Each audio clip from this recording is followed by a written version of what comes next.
Welcome to Flat Earth Debate, Uncut and After Show. I'm your host Nathan Oakley, and if you are new to this channel, or you've not done so already, then be sure to subscribe, hit the bell notification icon and join button if you'd like to become a Nathan Oakley 1980 channel member and keep up to date with the Flat Earth Debate. If you would like to support the channel, there is a super chat that runs alongside each of these shows while they premiere, and there's also a PayPal, Patreon, crypto and thanks button in the info box below the video. Speaking of Patrons, I'm going to do a quick shout out to all of you who do support me on Patreon. So a massive shout out of thanks and appreciation to Giuseppe Montesano, Jimmy Eats Soup, Mitch Kennedy, Original D-Rose, Rod, The Name's Burley, Twad Wazzle, Jason Hornsby, Christoph Fournier, Flat Earth Travolta, J Mel's 24, Unimento, M Iron 26, Endless Flat Earth Sage, Golden McKinnon, Retro Bill, More Books, Cannabear, Bogey, Michael Kahn, John Kays, Patrick Gunnels, Mel B. Styles, Hairy Blade, Mobile Mac 777, Rob W, Reese Pound, Del West Watson, Maria Nealands, Unbelievable Productions, Blue Ridge Ranger, The Real Gabster, Abraham Mohammed, Skeptic 936, Life is Short, Texas Mike, David Wayne Foster, and Dank. So another massive thank you to all of you for supporting me on Patreon. Now I will hand over to whoever is in Discord and Google so you can enjoy their dulcet tones while I set up for today's live show. That was a berating if I ever saw one in my life. I have a logical form I've been thinking about since the other day. I hate Give it to us. If not A, then B. B, therefore not A. Okay. Good morning, y'all. Well, the only reason I bring it up is like they say, if there wasn't gravity, things would just be floating around. Well, gas is just floating around. Things do just float around. Therefore, there is no gravity. Nice. Nice. How can you do it with the Earth rising up? The same thing, right? Yeah, absolutely. I like it. That's good. Never thought of that. You're right. Gas is moving in all directions at high speeds. Right. That's a gravity. That's a gravity decapitator. Very good. Been saying it for ages. Yeah, but I don't know. Stop. No, you haven't. You didn't say it if A, then B. But no, yeah, but the form to it is all I was asking, if it's valid. I don't think Nathan heard it. The lawnmower was going. Run it by us again. If not A, then B. B, therefore not A.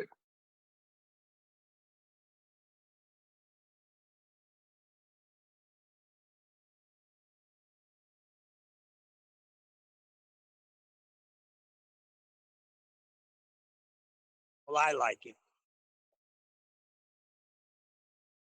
I'm trying to put other stuff in its place to see if it makes sense because I can't find anything online about mixing the two that way. So then it goes, if gravity, say that again. If no gravity, then things move freely and randomly in all directions. Gas moves freely and randomly in all directions, therefore there is no gravity.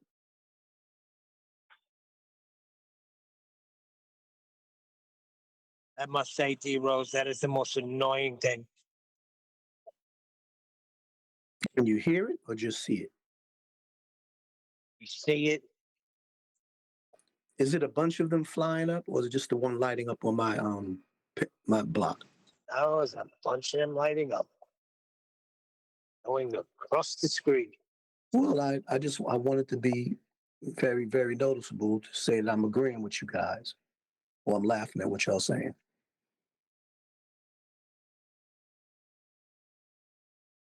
I must say, you take the cake, and being a new guy in G Plus, you blew me away a long time ago.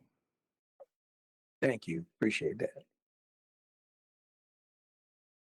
As being an annoying shit. But hold on, does anybody know the form of that? What I just said, because I don't think it's a modus ponens.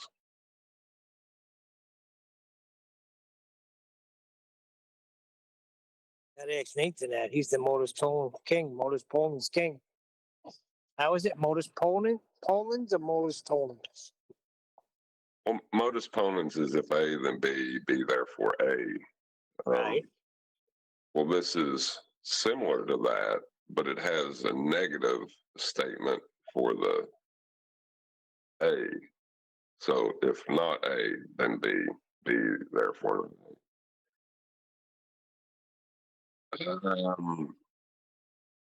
I'm hesitant to say it's a modus ponens. I can't find online that logical form.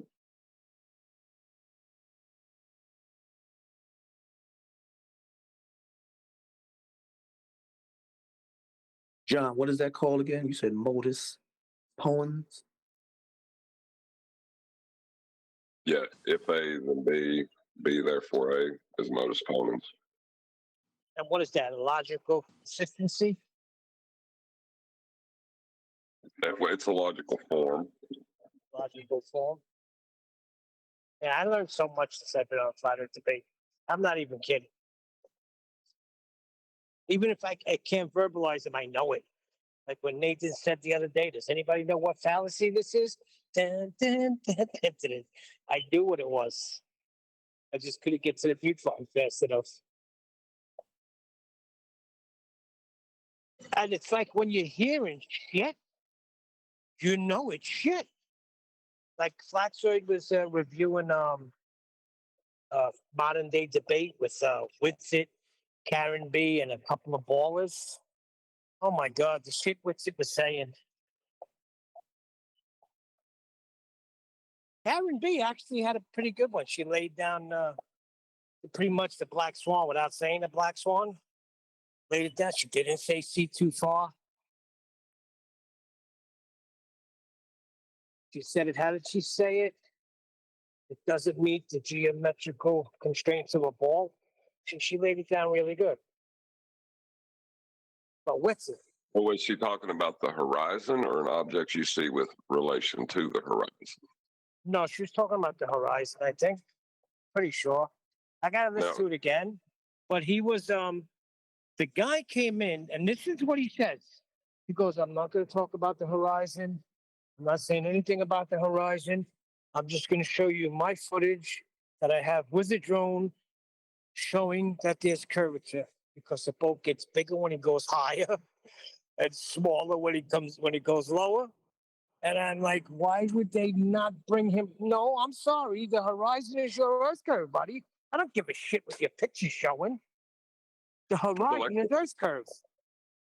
But the whole point of the black swan, right, is to invalidate the measurement claimed of the geometry of Earth. They're just stating that it's beyond its geometric constraints.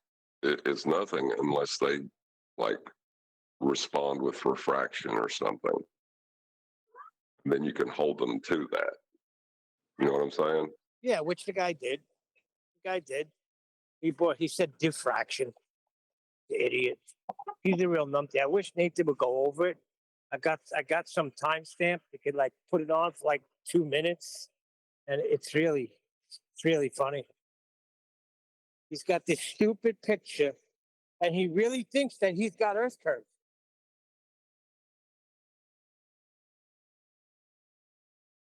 Refractive. Your name in Master B is John Shelton. As I look up, I tag at refractive, and it's not picking up. I guess so, yeah. He's refractive curvature. It's not picking up at refractive curvature. That's what I'm saying. Yeah, John Shelton.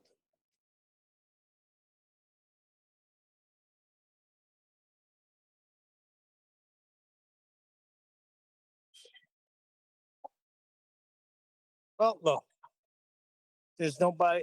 They're just gonna.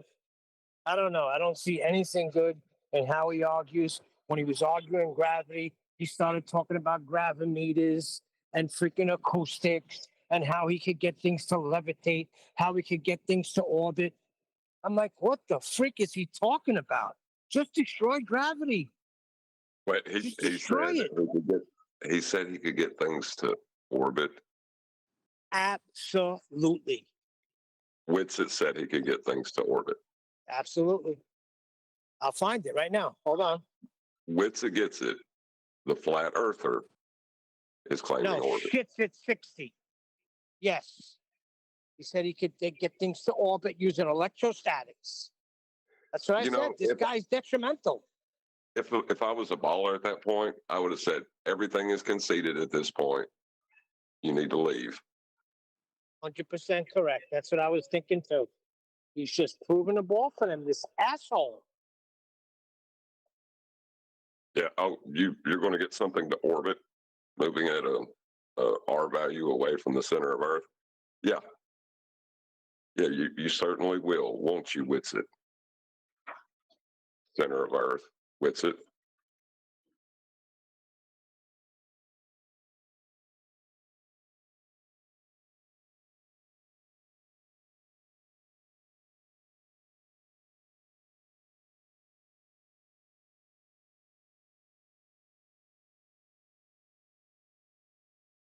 Much as I hate the ad hom, Shit's at 60 is a really funny name.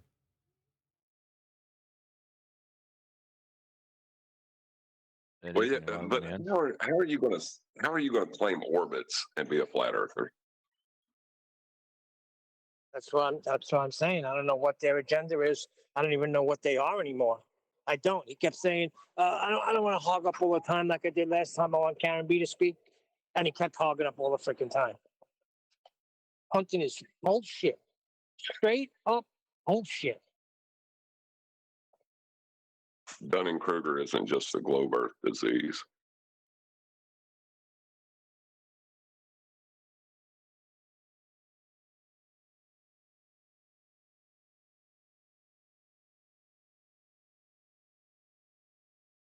Hey, Nathan, did you hear the logical form earlier? And do you know if that is a logical form? I could hear that you were talking about logical form, but like I've still got a man. He's doing the gardening outside. I can't really hear much. If not A, then B. B, therefore not A. I mean, that is logically consistent, isn't it? It would seem to be, and the only reason I bring it up is because their claim of ballers and Ethereans and Earth mover uppers No, is sorry, always that. you missed what I was trying to say. I was too subtle. What I mean is, yes, the form you've given me is logically consistent, but because there was so much noise, I haven't heard how that ties to what A is, what B is. So I don't know if it's logically consistent. I should just be more clear. I don't know. The other thing is, yeah, I can only hear a lawnmower. Well, if the form is consistent, then the rest of it is. I was just checking the form. The form is consistent, but what you're slotting in as A and just give it me in the without the A and B. Give me in the full form for what you're actually stating, as opposed to the logical form in its logical statement. Do you know what I mean? If no gravity, then things are floating around. Gas is floating around, therefore there is no gravity. Yeah, that's perfect. Nothing wrong with that. That's where that's the bit I did. That's the bit I did hear, and when I heard it, I was like, "But that's what we say all the time, right? The whole idea of gravity, regardless of Newtonian or Einsteinian, is the notion that all things are going towards the centre of Earth, be it through a bent geodesic or through a massive globe-shaped Earth, with its mass pulling in Newtonian name only context, right? But as soon as you say, well, gases go up, that is the end. Same with Dell. Exactly. That's why I was going to say that it's a thought form that also works on the upward rising Earth, because their claim is if the Earth wasn't rising up, things would just be floating around. Well, things are just floating around. Therefore, the Earth isn't rising up, dude. Excellent. If you want to hear that thing, I put the video on Master B, and it's at the 49-minute mark where Whitsitt says he could get things to orbit using electrostatics. I think these guys don't understand the definition of imperialism.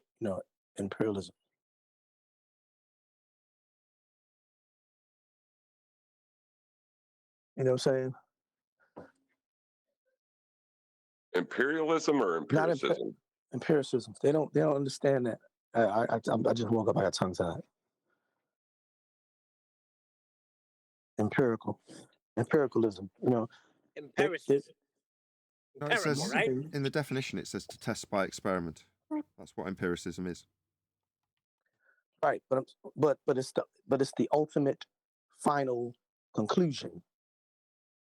Irreversible, irrevocable, right? It's like once it's done, it's done. Nothing can change it. So I don't think they understand that. So when they even though you can only say gases, whether it's a helium balloon or gases, still that one matter, that one thing just kind of destroys their whole claim when they want to try, say, scientifically or anything like that. Oh yeah, this isn't science. What I was talking about, absolutely. No, I know that. Yeah. What am I trying to say? Give me synonymous You're trying words. to say, D-Rose, you're trying to say gas behavior. That's just gas behavior destroys what they're trying to say. Okay, sure. All right. The, positive claims can be debunked with observation, right? Like, you can debunk a positive claim through observation, and that's what the natural laws that involve gas behavior do, is debunk their positive claims. Do you understand Yeah, but what I'm saying? Sorry. Go ahead.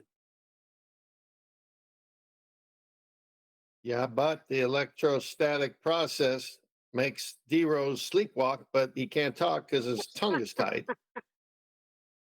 But you got to hear it, man. I wish they do play. It's a 49-minute mark. It's only about 2 minutes. What's it talking about? How you get things to levitate through electrostatics and how we can get things to orbit. Oh, God. Electrostatics. Wasn't there a company, a stereo company with that name? I don't know. All I remember is Crazy Eddie. And From the there was Munsters? From the Munsters? No, there was this a radio store in New York called Crazy Eddie. Uh-huh. And he used to come on with these commercials at the low price at Crazy Eddie and Tower Records. Yeah, I remember that. I remember. Remember Crazy Eddie? Yep. Well, Sam Goody's still open, but Crazy Eddie been closed down, didn't he? Yeah, Sam Goody's still around. They must have a relative named Cal Worthington Oh, Dodge. Neil, did you not timestamp it? What's the timestamp? I said 49-minute mark. Yeah, I mean, I Well, want to I just could click on get- it and it hold on. arrive at the 49-minute mark when I click on it. 40 what? Oh, minute? I could do that? Neil, what's the minute mark exactly? Minute and second? 49-minute mark, right there. Boom. Neil, you can make a clip from it. You could take it from, I didn't know I could do that. take it from the 48 and 59 and just grab the rest of, what you want, put it in a clip and send it. Yeah, but when I do that, it just takes me to the beginning of the video. Don't worry about it. Forget about it. Forget about it. It's a fugazi anyway. Okay, 49-minute mark, right? We'll see. Yes, sir. 1 second.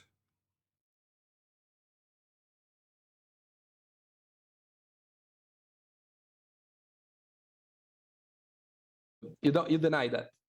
Well, I deny anything that's pseudoscientific nonsense. I don't want to take over this whole debate like I did last time. I really want Karen B to talk. So I just want to let me explain this one more thing to you, and I want to kind of fall back. But okay, I like science. So that means I don't like people making up made up stories or ideas. I want to do something scientifically. And what I can do scientifically is I can use electrostatics to make things levitate, to change their weight, to change how fast they go up or down. I can Change make their things weight? orbit with You said quantum change their weight? levitation. What? You can What? change. What?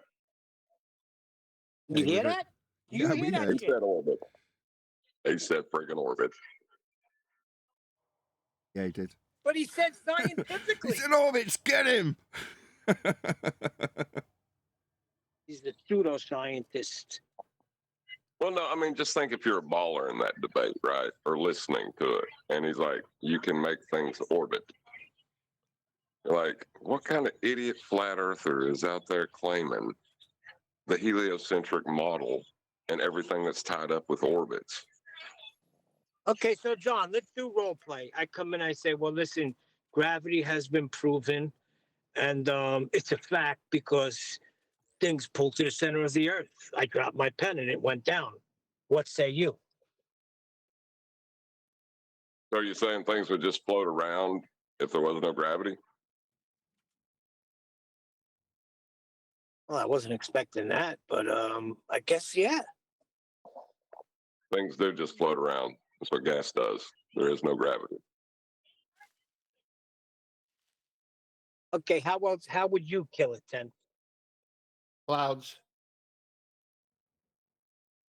That is one of the things just floating around. Gas behavior. I don't need to explain relative density disequilibrium at this point. We've discussed that so many times. You know, we do the hard work, figure out certain parts of an argument, and then they come in making a claim and trying to pull our homework out of us. No, you made a claim. Let's pull your homework out of you. I was hoping somebody would say, first of all, gravity is no longer mass attracting mass. So what the hell are you talking about?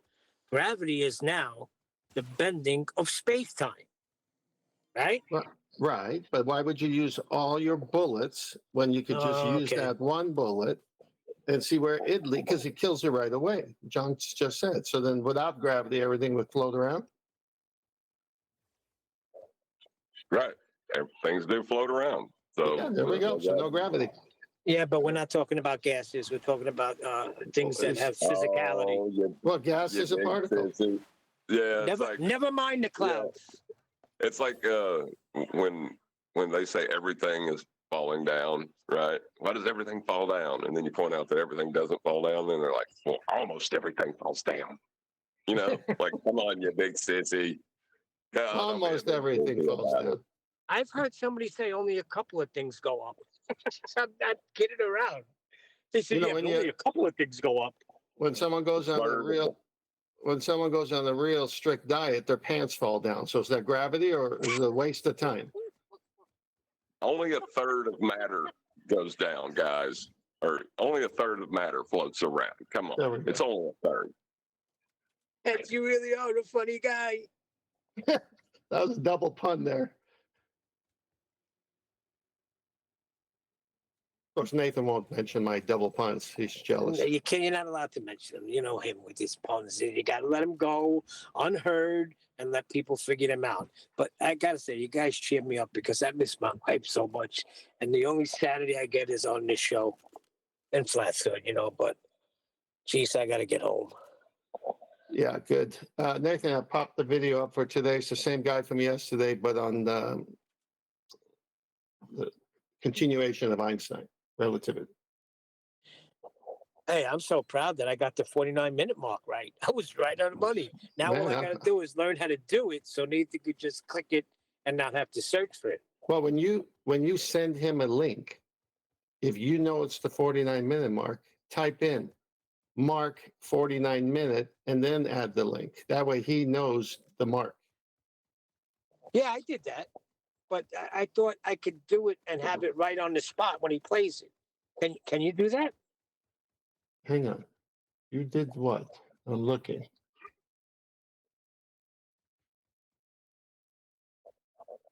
I've done that before. That's what I was explaining to him. I've done that. Oh, no, I didn't put it in there. It was on QE's one. I pulled it from QE's because I sent it to QE. But I did say it's at the 49-minute mark. Yeah, but Nathan's lazy. You can't say it. You have to just type it in. But so that's all you got to do. You're not saying that I can actually get the video to be right on the 49. Yeah, it does start. Yes. It does Yes. Oh, you start can? Yeah, you choose clip. You choose clip, Neil, and then you got to show put me it. that. There's like a little blue tab. You slide it over, and that tab captures like video editing, film editing software. With a phone? Yeah, I do it all the time. Okay, cool. I'm gonna do that. If I would have been, and I'm kind of curious if the ballers caught on to that. You know, they probably missed it where he said orbit. But I would love to have heard what their response to that was. Because after like 4 years ago, I would laugh for about 20 minutes. No, they weren't sharp, John. He was trying to say that, orbits are not because gravity. That's just a made up story. Like I could get things to orbit with electrostatics. Why you would even say that is beyond my freaking understanding as a flat earther. I know Right. why. You know why he's saying that. We Yeah, all I know know. why he's saying that. It's a show. No. But see, that's the thing, though. You can replace. That's why I say don't argue gravity with them, because you can replace gravity with electrostatics, and all you have is a ball believer that believes gravity is electrostatics. That's Correct. all you end up with. That's the best you're going to end up with. But Whitsitt, as a flat earther, claimed that there are objects that are orbiting from the center of flat Earth. It's the dumbest thing I ever heard. The dumbest. Yeah, and then he see how I like science, and then later on he says I love science. I thought he said science only proves one or two things. That's what he said on Flat Choice Debate.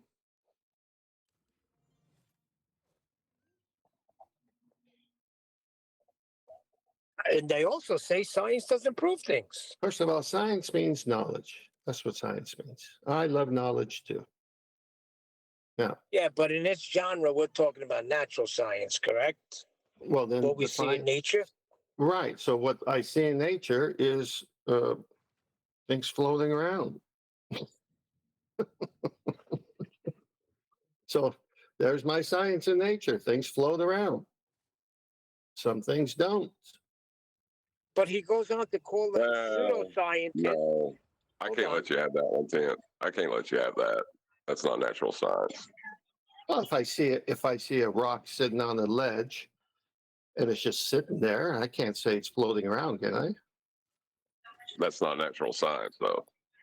It's just the pointed natural it out. world. I'm observing it. It's natural knowledge. I'm using science as knowledge. Yeah, but that's you're in a contextual error when you're talking about the natural world. Yeah, You but can't what's do it? that with context. No, you can't. You can't do that. Well, if I'm science talking, in the natural world, you have to have experiment to back it, or you're in a context error. no, I'm saying by observation only. Knowledge is that a rock just sits there. It's not floating around. Observation can't prove anything, though. I wasn't trying to prove anything. I'm talking a lingo that people will understand. That some things float around and some things don't without having to even prove anything. Without experiment, it's not science. It's knowledge. My knowledge is that some things float, some things don't. I'm not doing an experiment. That's true. But was Whitsitt saying it that way? No, he wasn't. He was talking about the scientific method because he said, I love science and I hate all these pseudoscientists. And he goes on to say that he does an experiment. He didn't say the scientific method, did he? He said, I have done experiments where I can make things levitate. All right. Yeah, like I said, he's in a context there. I mean, as soon as you invoke the natural world and say science, you better have an experiment to back your observations and claim causes, or you're going to get hammered. See, they talk to us, John.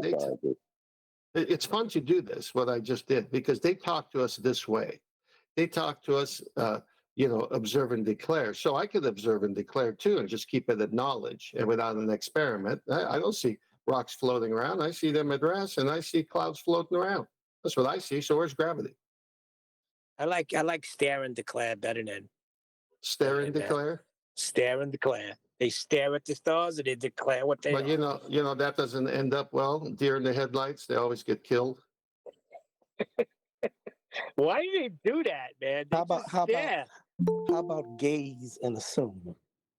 They gaze and they assume. Yeah, but it doesn't rhyme. Stare and declare. Gaze and assume. You're looking for the rhyme. I'm sorry. Oh, yeah, gaze? Come on, you're a rapper. Okay, how about this? Zoom and assume.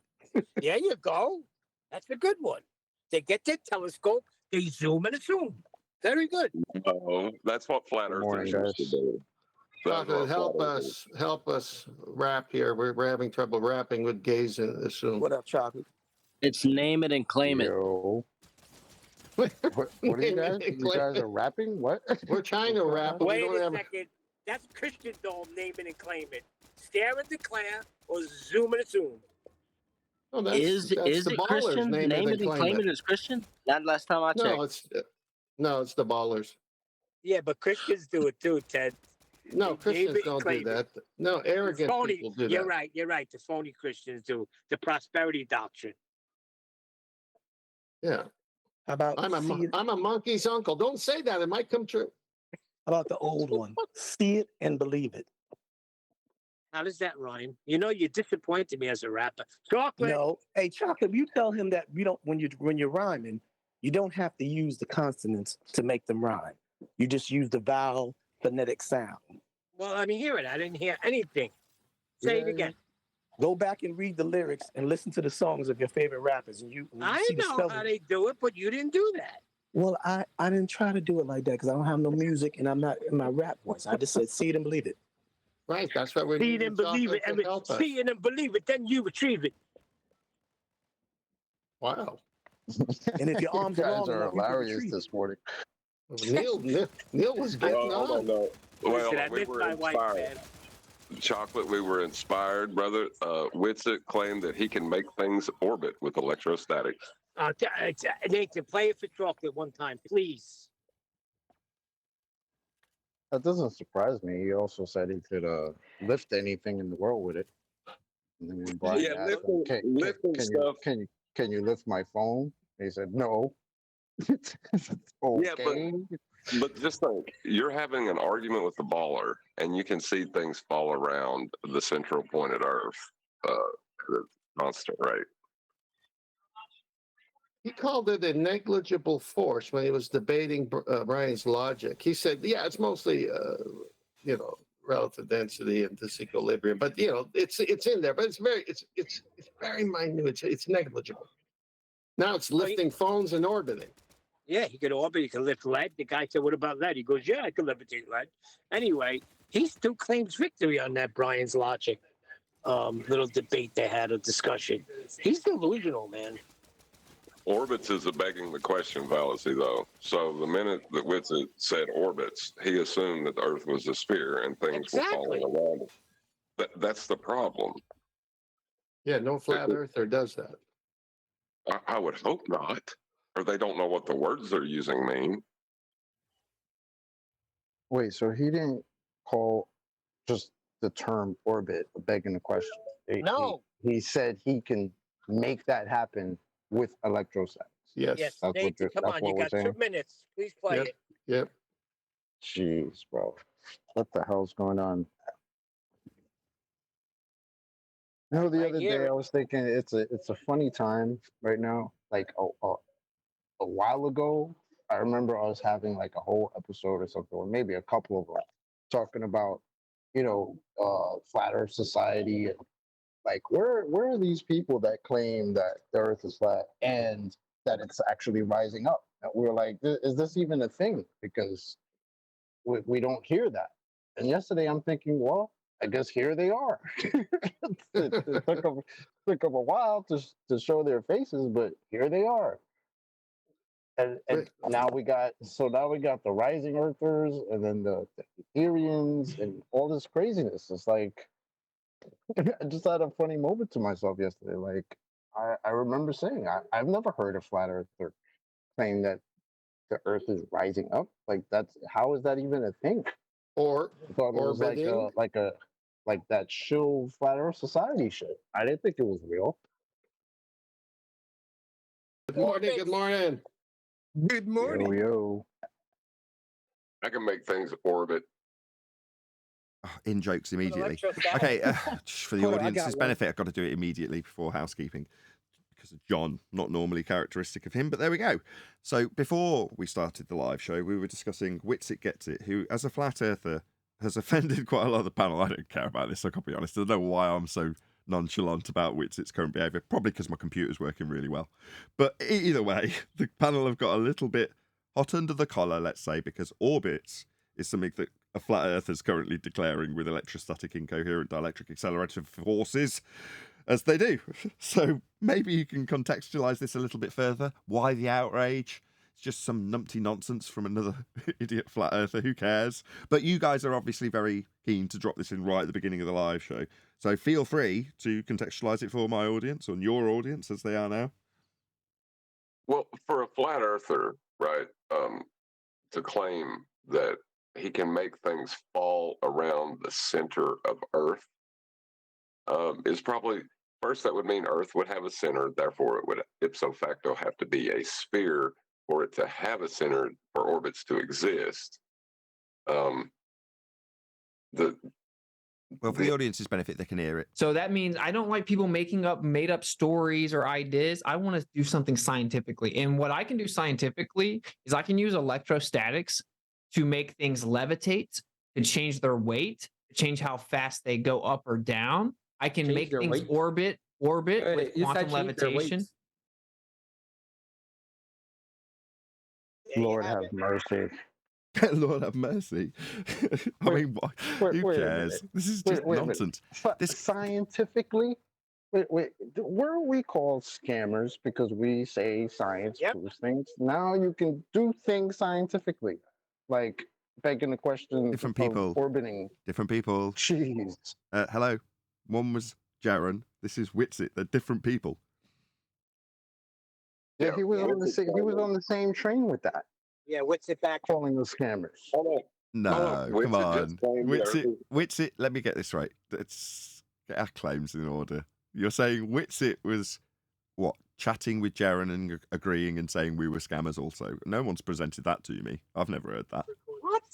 What are you sleeping, Nathan? Excuse me, I've never heard that, is what I said. That's a fact. I've never heard Witsit say I'm a scammer. I've heard Jaron say it, but, you know, he's had his comeuppance for it. I've put out all sorts of stuff that he's contradicting him with. I've been really harsh over, who is it he debated? MC Toon.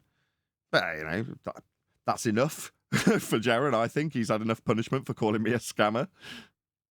When he says he could use electrostatics to change weight, what is he actually saying? Because this would be a good diet program if it works. You're interested. Oh, no. Diet program. I spoke too soon. Well, if you could change weight, why go on a diet? Why stop eating? Just get electrostatic pants or something. I've not got an answer. Why does this concern you guys so much? Is this the next just thing wanna know that's what he going meant by to it. destroy What he meant flat by Earth? What? Come on, tell me what's the big deal?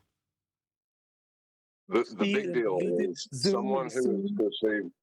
someone who is perceived to be a leader in the flat Earth community, who has stepped up to debate on behalf of people who are flat earthers, right?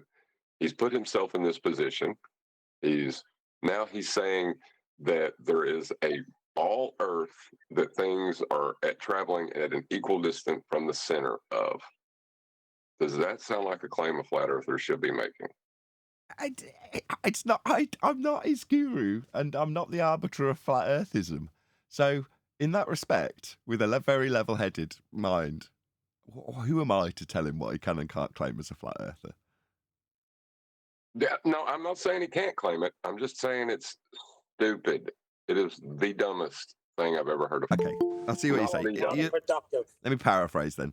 You're saying, as a flat earther, it seems nonsensical and idiotic, given you are a flat earther, to claim orbits. That seems silly, right? Yes, absolutely. Okay, that I can get behind. Yes, it seems very silly. But didn't we know that already? So what's the big deal? Well, the making things orbit with electrostatics was new to me. When I walked in, that's what they told me about. So that's why I'm like, what? But to hear his quote about, oh, I can do things scientifically, again, yeah, he was one of the people.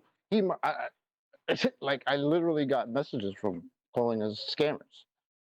Like, Well, then and he's say- on video saying you can't prove anything with science, and then saying the opposite. Oh, you can't. I can prove this, but you can't prove things with science.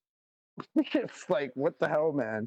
And that now I come into this, and now we're making things orbit with electrostatics. I mean, come on.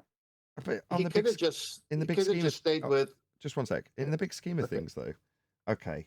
So some guy on YouTube says he can make stuff levitate with quantum locking or whatever it was he said he could do it with. Okay, fine.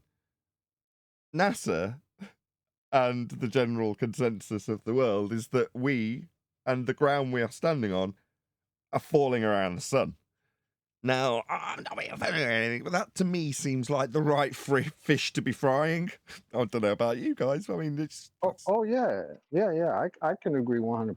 I personally don't really care about the whole Witsit thing. Personally, when I came in, I was actually more dying off the fact that Mitchell from Australia just had a video where he calls Pontchartrain a black swan, which it is, which is hilarious because I'm sure that's driving the Globers nuts.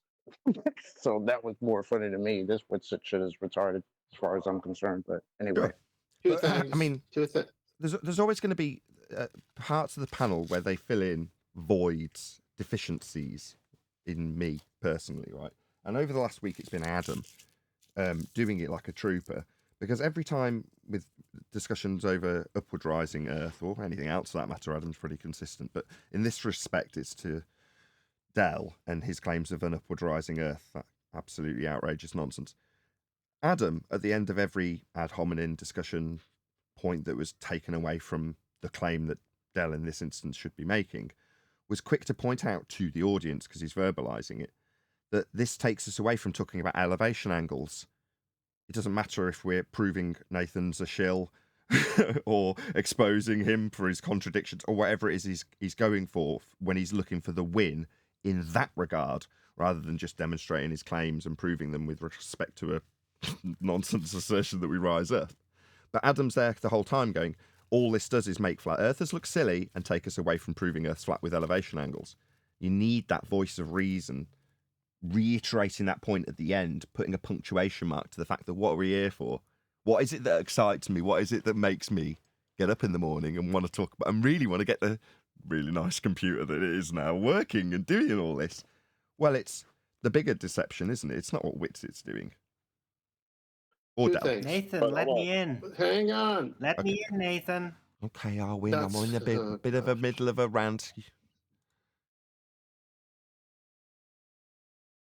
You're in, Arwin. You've killed the flow, but you're in. So yeah, I don't know. It's worthy of a discussion in the pre-show, but as soon as John leaked it into the sorry, John, to put you on the spot. Once you leaked it into the live show, it's like, okay, well, this is going to get focused now for whatever reasons that you guys, not me, feel it's worthy. 40 watching, please share the show. Go ahead. What? I'm trying. Go ahead. I know you've been rubbed 3 times. Go ahead, then. Oh, yeah, I was going to say let Arwin in, but he already did that. So he was in to tell you, let me in while he was in. That was amazing. So that's what I thought too. I see it everywhere. Anyway, he said, Witsit, and this is why it's important. He said he can make things levitate. Okay. But then he said he can make things orbit. So what's the difference between the word levitate and orbit in our discussion of what NASA claims we are, the globe, the orbits? The minute he said orbit, John was spot on for calling him out. And you're saying, why is that important? No, I'm not saying it's not. I'm not saying it's important or unimportant with respect to why it's wrong, because it is wrong. What isn't so important is drawing attention to it when it's been discussed in the pre-show, because for me the live show is special. It's I don't know. Dell came on to us proactively to present his claims on the nature of Earth. Respect to you, Dell, for doing that. You've got a positive claim and you've come to the right place to have it critiqued. Hopefully you understand why it's nonsense, given that you know it was pointed out to Dell here by us how it didn't have anything to back it. Now, on the journey that we're all on, we all want to progress our knowledge. Now, admittedly, you'll hear what seems like the opposite of that when I'm like, I'm not making any claims and things of that nature. But I still yearn for the answers that people like Dell are, hopefully, if he's got good intentions, out looking for. He wants answers where he's been left with none. That can only be commended from Dell, just to put a positive spin at the end of the Dell ordeals. Oh, but my point is that great. If someone like Witsit is out there looking at the same exact premise, looking for electrostatic proof of whatever his incoherent dielectric acceleration ideas are, and he finds them, man, well, I'd be worshipping the guy. I'd be like, wow, you've actually given us some... What the hell are you talking about? I'm just doing it so I don't have to say, well, if I give the example with QE, you can totally understand why he's put on a pedestal, right? He's opened your eyes to things that you didn't necessarily have them open to previously. I get my tongue around it. And therefore he's put on a bit of a pedestal, rightly so. Well, if Whitsitt did that, you'd do the same, wouldn't you? But in his failures, well, okay, you guys obviously don't like hearing this. Go ahead, Neil. Go ahead.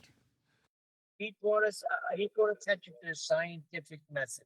Okay, schooled us. He schooled us so we understand. He brought us to Black Swan. He didn't remind me nonsense like freaking electrostatics. Come on, I gotta make things. So what are you saying? What's your point? That you feel betrayed? No. I'm going with you, Nathan, and I think the Feast of Nonsense is a good thing now. Hold on. I don't understand how you've just spun that, or agreed with me for that matter, but go on.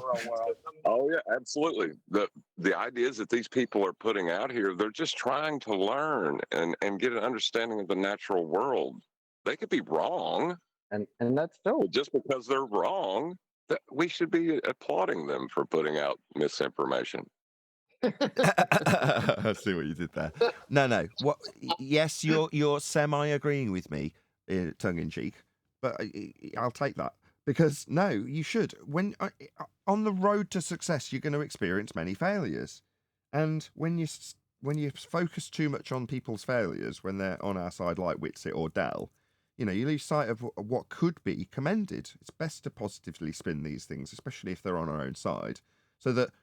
Dell realises I couldn't care less. Hopefully he feels the same. He didn't prove his point, and that's all that really matters at the end of the discussion.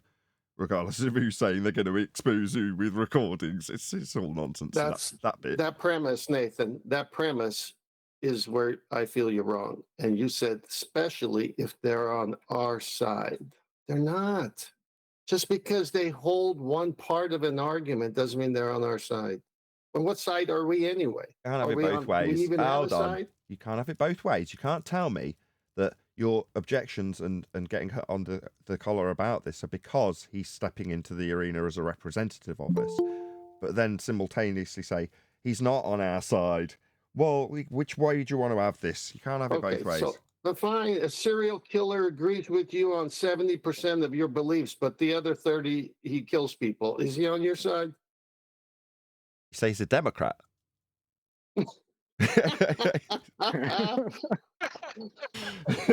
No, what I'm trying to say is that there are distinct foundational beliefs and axioms that certain people have about whatever they're in. And when someone says, I'm one of you, you expect those things to be concurrent and equal from both sides. You don't expect a contradiction all of a sudden, like some of these guys are putting out. You say, wait a minute, now orbits, now Earth rising up. Is that what Einstein said? What? I thought you were, here's what happened. I thought you were on our side. Our side is what? The truth. We're trying to all get to the truth. We're all trying to get to what is Earth. And so we have the housekeeping questions. Okay. Our side is what can be proven. Fine. I'll go on that. No worries. I'll go along that tact and line with you, 10th. Just the other day, I can't remember if this got broadcast or not, but maybe it's in one of the member shows, might have even been one of the live shows. But I was being told how we are basically hated by everybody. Like, not just the Globers. You name it, everyone hates us. That's what I was being told. Like, you probably hear, well, I don't care. If that's the case, great. Oh, well. Just keep smashing the super chat if you're a viewer. Keep supporting me if you like the truth. What else can I ask for? But in terms of the public persona of Flat Earth, that is who I'm talking about. Everyone hates us, according to what I was told the other day. So, what do you want? In terms of what, we can just lash back at all these people that despise us anyway? Aren't we just going to pull us like crabs in a bucket? Aren't we just going to be pulling ourselves back into their crappy little realm of nonsense by arguing about their nonsense? No, we're not talking about crabs pulling other crabs down, or people who left the cave and came back and try to get their friends out and then they get killed for telling them what the real world's like. We're not talking about that. What we're talking about is people who at one time held the same doctrine, if I could use that word, and now they're saying orbits or Earth rising up. It's like, wait a minute, that's Einstein, that's the globe language. How's that sneaking into this? And we're calling them out for an error, hopefully to bring them back to where they could not say those things. Now they can say whatever they want. It's their show. It's their platform. But that doesn't mean we're going to stay quiet when they say these things. No, okay, I get it. You do want to kind of have your cake and eat it by saying, well, they shouldn't be saying these things. We're going to point out why and how they shouldn't be saying these things.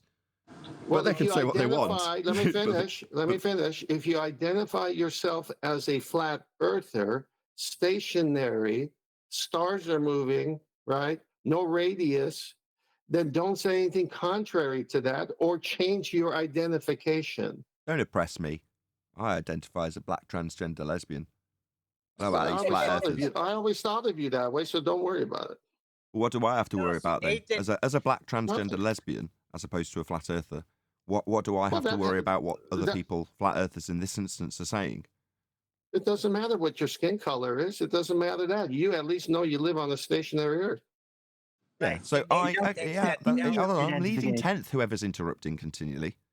So if I, as a transgender lesbian, black, obviously, you only got to look at me, that knows Earth is flat, right? But that is what I will identify as. Call me Tsar. But my point is that what do I need to critique Witsit? I know Earth's flat, but I'm not identifying as a flat earther in this example. But you don't have a. Do you have a show on YouTube that talks about the natural world? And Yeah, you're having me on. You're on it now. Okay, perfect. Hey, did you know that this guy who at one time seemed to be on our side is saying things that are globe related? What say you? Globe related? I'd say no, we don't have orbits. It's a begging the question fallacy, and it came from Kepler in terms of everyone else's ideas about what an orbit is. What this guy crazy notion of orbits, that's kind of inconsequential to me. It's just one dude on YouTube. I mean, I've seen guys that can saw women in half and make one end of a box levitate. So what? They're not saying that the world's spinning around the sun, are they? Witsit, is he saying the Earth's spinning around the sun like is disseminated to the general masses? Perfect. And you've done exactly what we've done, is brought attention to it, and we don't think about it anymore either. That's James Richard, who said, God placed the sun, moon, and stars in the heaven for the Earth. The Earth is not up there with them. No, we're not. We're not one of the lights in the sky, but that's what they'd have you believe. Exactly, James. Thank you for the super chat. Good point. Right. And I think every point made was valid. We can't call it the Feast of Nonsense anymore. Why can't we call it the Feast of Nonsense? That slipped me by also, John. Right, because the people that are disseminating this information are just trying to figure out the truth. It seems unfair to call it nonsense. Oh, you're being facetious. No worries. I'll pick up on that too. No, I'm not saying that we should not critique them. When I take the position that we shouldn't do it, it's because I don't want it to become the primary focus. But every time we do it, we are doing it, even though I'm saying we should not. By virtue of us having the discussion and me saying we shouldn't, we are literally doing it, aren't we? Therefore, it is happening. I can put a complete stop to certain discussions if I choose to. For example, if we start talking about vaccinations, I can just end those conversations. It's not like we have to skirt the issue, which is what we're doing here, or what I'm doing while you make the issue overt, because it's your passion. You're passionate about Witsit. You're all fans. You're all watching. You all want him to say how you see things. No. I get it. I'm a bastard too, John. True. I'm just as bad as you, John, and if I want to be. Go ahead. That's not true. I don't even watch or follow. I get everything here from other people who may have found a clip or something. But right, see, from the super fans who share it with you. Hang on. You're very keen to call out globe heretics, but when it comes to flat earth heretics, well, you're talking this way. Yeah. I mean, you can. No, that was a good one, calling us fans. I thought that was pretty slick. I like that. Well, no, the fans are the ones that are sharing it with you. You know, you're saying 10th, this is, not you.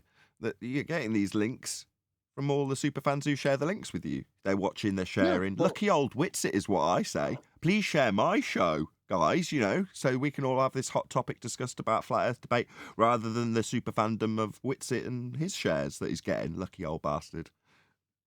Well, it's not just a fandom thing, though. Like, some of us have argued alongside the guy. Some of us are on a song with the guy. You know what I'm saying? So it's not just, oh, we're just fans, we care. It's like, you think it's cool to be called a scammer, and I hang out with scammers because Has he said I that though? think science proves things. Did he say that? Did From he say that, somebody Chocolate? that I argued alongside. Like, that's crazy. Did he say that though? Did he say we were scammers? Yeah, I'm pretty sure he did. Pretty Winston sure. wrote Chocolate a long letter. Yeah, that was a private conversation though, so I don't know if we could go into it. Okay, let me just Said he clarify hangs for this out for with the audience, scammers. right? So, Jaron has been on a anti-science tip. Now, try and be as kind as I can to Jaron, right?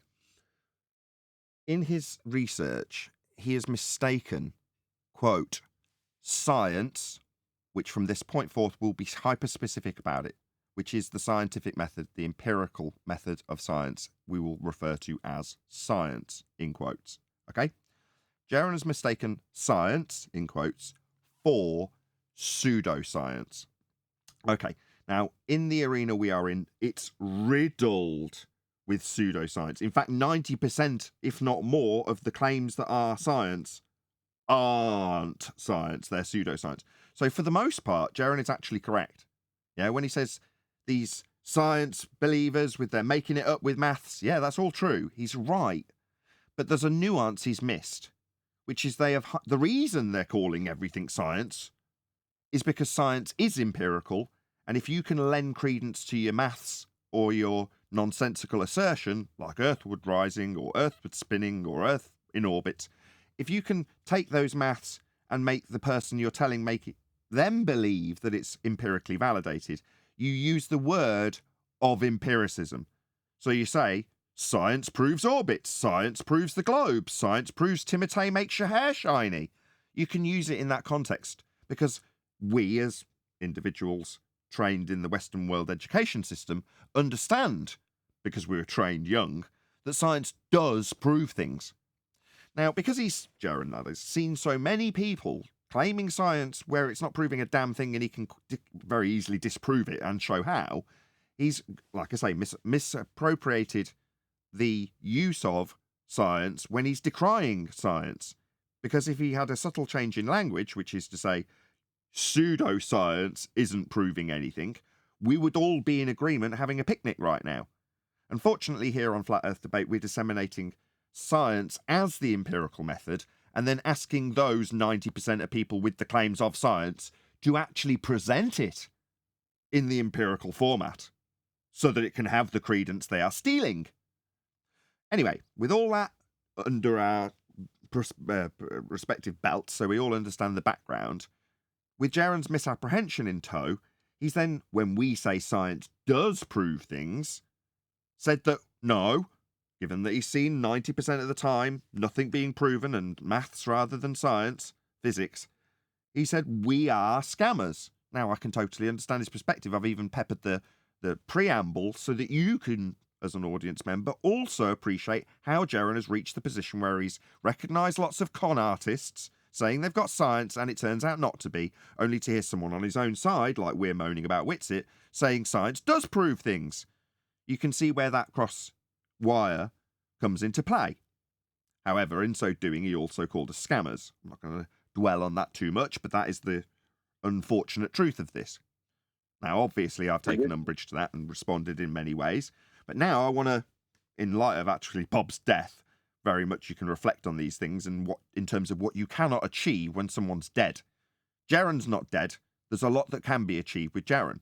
Now, Jaron would be an absolutely formidable opponent if he did understand what science was and how it did prove things, because he'd have all of his opponents over a barrel when they said that word. And then he just has to change his terminology to pseudoscience. Why am I saying all this? Why haven't I said it in the past? Well, because it's not my bloody place. Is it? I'm not his bloody boss. He can do what the hell he likes. And is it unreasonable for, as you are suggesting, us to critique where he has attacked us personally with pseudoscience claims? Well, no. I'm going to do this so it's at my detriment. I've got no right either, have I? All right, you could just turn this and spin it like I have. Why are you taking it so personally, Nathan? So I called you a scammer. Yeah, that's right. I'll have to eat humble pie because none of you want to. I'll just put it on me. Yeah, I've got no right to, have I? He can do what the bloody hell he likes. We have to focus on what we do. What we do is disseminate what science is, how it proves things, and how the pseudo-science pretender clowns of astronomy use that word to make you think that they've got empirical proof when they start naming lights in the sky. So yeah, there's a lot that can be achieved with Jaren. There's probably the same is true for Witsit and Dell and anybody else that comes across our path when they're on our side. But my overarching point is if we only ever focus on how wrong they are, and then my example of, well, you've got to be wrong a lot to be right eventually, has just had the piss taken out of it by John, so I've got to go on to this tact instead and take it up on myself to say, no, I'm not in any righteous position to tell Jaren how he should be disseminating science, as much as I am You right. always do this, Nathan. You always do this. You always change it to that paradigm that none of us are in. No one is here that I've ever heard said we want to be Jaren's boss or Witsit's boss. No one even, look, we can only control ourselves, and that's a hard enough job. You Okay? That's it. categorized it. He shouldn't be saying it as a flat earther. So we're in a group with a hierarchy and a structure, and certain people in that group shouldn't be saying certain things if they ascribe to that title. You've put it into that hierarchical position. Not me. No, well, no, that's one way of, you want to spin it that way? Let me spin it the way I see it then. I spin it this way. He had a channel, it was about flat earth. He's debunking NASA videos. And then all of a sudden, this channel that I'm on with you and that channel and others with him there, all of a sudden are at odds. Well, why are we at odds? What happened? Well, we had an argument about the scientific method. Okay, well, let's see if there's any credible information that we can see who's on the right side of this argument and who's on the wrong side of this argument. We tried that didn't work. Okay, so then now all of a sudden they're saying we're scammers and they're saying all these things, and I've got some other stuff that I don't want to even bring up that they've said. But the whole point is, all right, fine, they can do what they want. Lines have been drawn. They're going that route. We'll go this route. We'll stick to our program. You go with your program. All of a sudden, somebody says, did you hear what Whitson just said? Orbits. Oh, really? Well, I'm not surprised. And then we give a comment and it's done. We're not saying that we're trying to like force them to say other things. They can say whatever they want. Why you say it that way, though? Can't have it both ways. He shouldn't be saying as a flat earther, and he can say whatever he wants. Those two things. No, we're not saying he shouldn't be saying. We're critiquing what he's saying. Okay. Oh, no, that's fine. James Richard says, whenever a person says science doesn't prove things, it's because they don't adhere to the method. Yeah, they don't understand what the method is and how it would prove things when they say that science doesn't prove things. Because it does, otherwise no one would be hijacking the terminology to make people think that they're proving things when they're not. Shout out to LVA Paul. Have you seen Mitchell from Australia's latest video? I have not. I did see it whizzing by in the chat though, Paul. Thank you for the super chat. Right, That's what I was just talking about. well, I just want to say. Sorry, John. Go ahead. No, I'm just a little bit triggered. I'm sorry. That's my fault. It's not a moral indictment when I say a flat earther shouldn't be saying that he can make things fall at an equal distance from the center of Earth, around Earth, because that's what an orbit is, right? It's not a moral indictment of him. It's an intellectual indictment of the words that he's using. He should not be saying that if he is a flat earther, is my point. No, fine. You did. No, to be fair, you did contextualize it earlier. It doesn't make any sense. It's stupid to say that as a flat earther. Yeah, fine. Yeah, you did go through that. I'm being unreasonable. But it's fun. We're having fun, right? Of course, unless he's got a different definition of orbit that we just don't know. But that's fine. Like personally, I don't really care. So You got today's. I have You got got today's today's video lined video. up. I'm just looking for Mitchell from Australia's video to. Here we go. So I'll just promote this before we go on to the next video. If people are going to be disappearing to share stuff, or say Nathan Oakley 1980 sent me, I'd rather they first went to Mitchell because he's automatically getting a like regardless of the content. There's one chord change mistake almost all beginning to intermediate guitar players make. Is that so? Right, this is Mitchell from Australia's video. Good morning, good afternoon, good evening, and welcome to Flat Earth School, the school that's around us 24/7 since the beginning of existence. I'm Mitchell from Australia, and this is going to be the biggest, most epic globe debunking ever. So get your affairs in order, Globers, because there's no coming back from this. There's a 630 square mile estuary in southern Louisiana known as Lake Pontchartrain. In May of 2017, a man by the name of Lance Caraccioli photographed the Lake Pontchartrain transmission lines that stretched 16 miles from Laplace to Manchac. I was about to ask if this is new. This is bang up to date. Thanks for sharing this, by the way, Paul. This has come out literally in the last couple of hours. I assume this is the video he's talking about, right? He said he's been working on this video since January. He just finally had the time to finish it. As you can see, these lines are a monument to the curvature of the Earth. Yeah, I remember that saying. Didn't Soundly say that You too? remember that? A monument to the curvature of Earth. Oh yeah, what? Planet Orleans?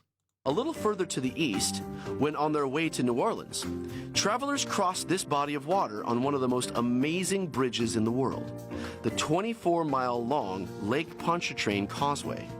It's mad how they get it to look like it's a banana, eh? Again, Lance... Look at that. That is what you get when you've got really humid circumstances, right?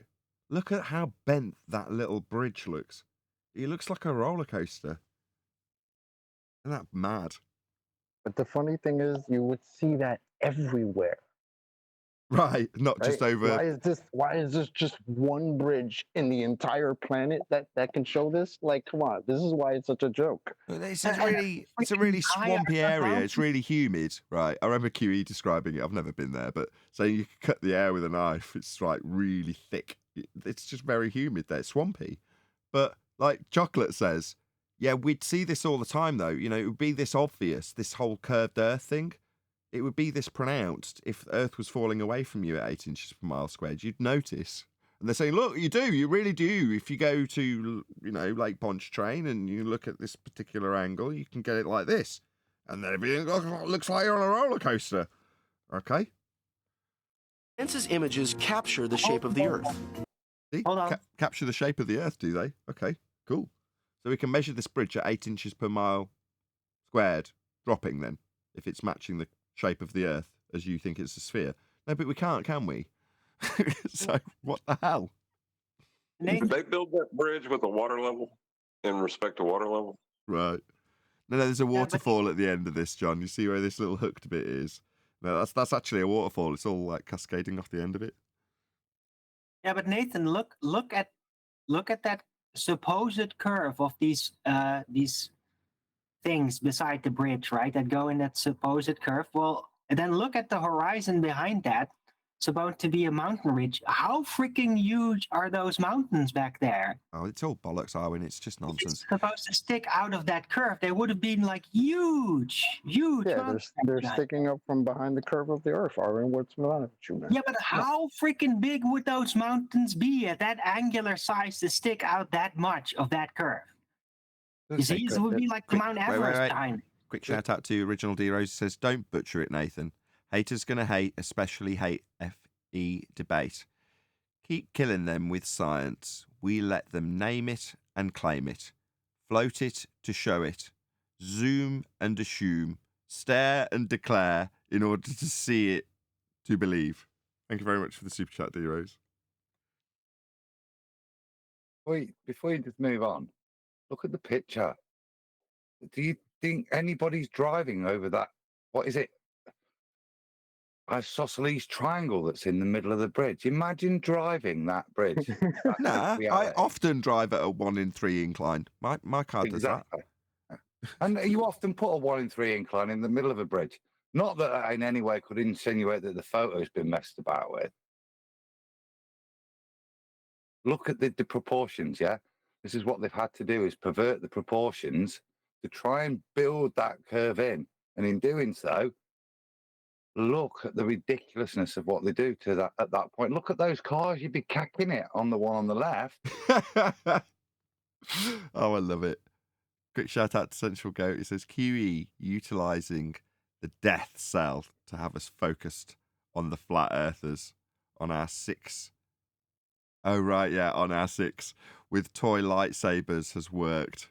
Yeah, in one of the members only streams, QE was telling us about exactly what we just discussed with me being in the negative or decrying the position that we should care. Well, QE's like, nah, these are people that are quote, on our six, as in gunners behind us as we're in battle, right, about to shoot us down. That was QE's attitude. And Sensual Go is accusing QE of using the death cell to get us all riled up about fellow flat earthers. I think the inference from Sensual Go is that QE is actually also a shill just here in place to get us all arguing with people like Dal and Witsit. He does seem very keen to start a war on other flat earthers. Got to agree with you there, Sensual Go. Thank you for the super chat. I don't agree with that. I'm just kidding. Shout out to James Richard again. He says the camera is too low to see the curve.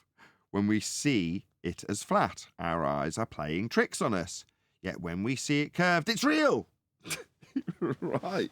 Yeah. When we see it flat and measure it flat, navigate it flat, use the horizon to establish flat baselines, that's because we're not taking into consideration how curvy it is. Okay. But when we see it like this, that's because we're just seeing it curvy. That's how it is. It's just how our world is. Like this. Woo! I'm on the funny bridge. part that we were told that there's this physical geometric horizon that we don't expect to see, we've never seen due to having atmosphere, shit like that.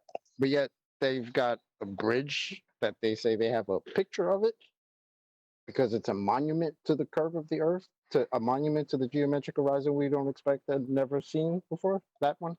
Yes. How do you build a monument to something that you've never seen? They have a bridge to sell us. That was good. Since then, the geometry of the causeway has been profiled by collecting Earth-centered, Earth-fixed coordinates collected with high-precision GPS by GPS and Earth-centered, Earth-fixed are both flat Earth coordinate system. Where's Brian when you need him? It was him that told me about this. Those are flat Earth coordinates. Kozlowski. That's someone else, or was that on the video? Modeled in 3D by Walter Bislin, and photographed from 155-foot elevation by Lance. These three techniques agree. The shape of the Earth is clearly round. You can find more imagery by Lance on his YouTube channel, youtube.com/Soundly. So we've got a claim that Soundly has captured the shape of the Earth with these videos and images on his YouTube channel. And videos like this claim to show that the Earth is clearly round, being so confident in his observations that he titles these videos Flat Earth Debunked and Witness the Curvature of the Earth, Flat Earth Debunked. So game over for Flat Earth, right? I mean, every glober should be using these videos and images from Soundly as proof that the horizon is physical Earth curve that blocks things. Well, here's Mick West taking to his website, metabunk.org, claiming soundly proving the curvature of the Earth at Lake Pontchartrain. The Lake Pontchartrain power lines demonstrate the curvature of the Earth. The same Mick West that's been on Joe Rogan Experience not once, but twice, leading to ZMEScience.com writing an article using Mick West's post of Soundly's observations to also claim the power lines over Lake Pontchartrain elegantly demonstrate the curvature of the Earth. Game, set, match, flat earthers. The image is also being used in memes, and other YouTubers adopting the images as proof of Earth curve. This is a set of power lines on Lake Pontchartrain, and it just so happens to show the curvature of the Earth. Some people even using the images at Lake Pontchartrain in debates against flat earthers as proof of Earth curve. I'm not sure if you've become aware of this. I'm sure you guys are aware of this. It's a place called Lake Pontchartrain. It's the transmission lines in Louisiana, United States. This image was done originally by a YouTuber named Soundly. There's tons of videos talking about all of this. And this image was virtually modeled on a spherical Earth with a circumference of 40,000 kilometers. The model made a prediction that if zoomed in at the specific height, what we should see. This image is what the model showed. And when this shot was done in reality, that's exactly what you see. As you just heard, the glober's argument now becomes comparing a model of the globe to what we see in reality. I'm arguing about the geometry of the planet. I jump to what is some of the best evidence for curvature of the Earth, and that is Soundly's Lake Pontchartrain causeway observation. The length of the causeway makes it possible to see the curvature of the Earth directly, given a clear enough day. When atmospheric clarity allows for it, you will be able to see the causeway literally curving with the Earth. What is amazing here is that this observation was virtually modeled with the assumed size and shape of the globe. And when you compare the computer renderings to what was actually observed, they match as expected. This shows that the round Earth model made a prediction, and that prediction turned out to be the case. This is great because only models that are able to reliably make predictions are the ones that should be followed and trusted. And I think it's safe to say that the round Earth model has passed that test. Well, hold on there, Red's Rhetoric, because this is where this video gets juicy. It is claimed that this image shows Earth curve. It starts with the assumption that the horizon is the geometric leading edge of a sphere capable of physically blocking things like those transmission lines. Now that Walter Bislin has rendered a globe model over the top of the image using the assumed geometric constraints of the globe, we now have a claimed distance measurement to the horizon in this image. So from the observer's stated height of 10.3 meters, the distance measurement to horizon in this image is 11,700. No way. No way. Has everyone just twigged what Mitchell's about to do? Yep. Yep. Clever. Clever. I could kiss you, Mitchell. You're a genius. And 54 meters. Now that we know the distance to the horizon in this image, we're going to see if this actually does match the official geometric limitations of the globe, like Red's Rhetoric claims it does. To avoid any cries of strawmanning the globe's official geometry, MC... I just want to put one more thing out. Do you hear that? Do you hear that sound of my voice while I'm trying to get the words past my smile? You could hear that in Mitch's voice just then. Did you hear it? Yep. Yep. This is fantastic. This is delightful. I've got goosebumps. We speak. It's the sound of being in the know. Cool. Right, I won't ruin it for the audience. Let's continue. C-Toon has pointed us to the Earth Curve Calculator on a website that uses the correct maths in the formula for the distance to the geometric horizon on the globe. The link takes us to another one of Walter Bislin's websites, the Advanced Earth Curve Calculator, where we can see the formula used for the distance to the geometric horizon on the globe indeed matches the official globe geometry of 1.225 times the square root of the observer's height in feet, or 3.569 times the square root of the observer's height in meters. And in agreement with MC Toon, Wolfie6020 also recommends Walter Bislin's Advanced Earth Curve Calculator. So I was very happy this morning to see an email from Walter Bislin. Walter's new Advanced Earth Curve Calculator sets a new standard because it gives you a visual representation. This is really an excellent calculator for allowing us to conduct real observations and then using this calculator to predict whether the real observations are matching a globe. So thanks again, Walter. Your contribution to research is just outstanding, and I can't speak highly enough of your work. Great, so now we can use the Advanced Earth Curve Calculator, approved and endorsed by the Globers, to confirm if the distance to horizon measured at Lake Pontchartrain matches the official globe geometry. The observer's height in Stanley's image was 10.3 metres. Entering this into the Advanced Earth Curve Calculator from 10.3 metre height, the official distance to the geometric horizon on the globe model must be no more than 11,460 metres. This is the official geometric limitations of the globe from that height. That means that the distance... Before he makes his conclusion, is everybody in the chat clear about what Mitchell has detailed so far? Because it's the first half of the modus tollens. Everyone clear from the chat? If you're unclear about what Mitchell has now prefaced, let me know with the number 2. If you're all clear in the chat what Mitchell's about to do, let me know with the number 1. They might be thinking, why you use the reliable model, isn't he? Before we poison it for the audience, right? I just want to know at this point, because obviously we do have a mixed bag of audience members, and I want to know, as everybody else, as we just did and we went through it a couple of minutes ago, is everyone else going, yeah, man, wow, this is epic? Or are people scratching their head as he lines up the modus tollens to make the conclusion? No, it's not a single. Unanimous one. I was going to say there's not a single 2. Wow. Okay, let's crack on. This is brilliant, Mitchell. Distance to the horizon in this photo taken by Stanley has to be no more than 11,460 metres.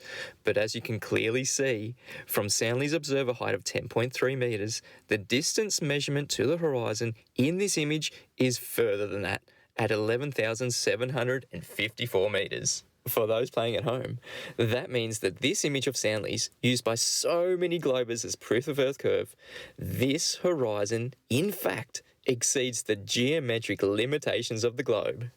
This image isn't Earth curve proof at all.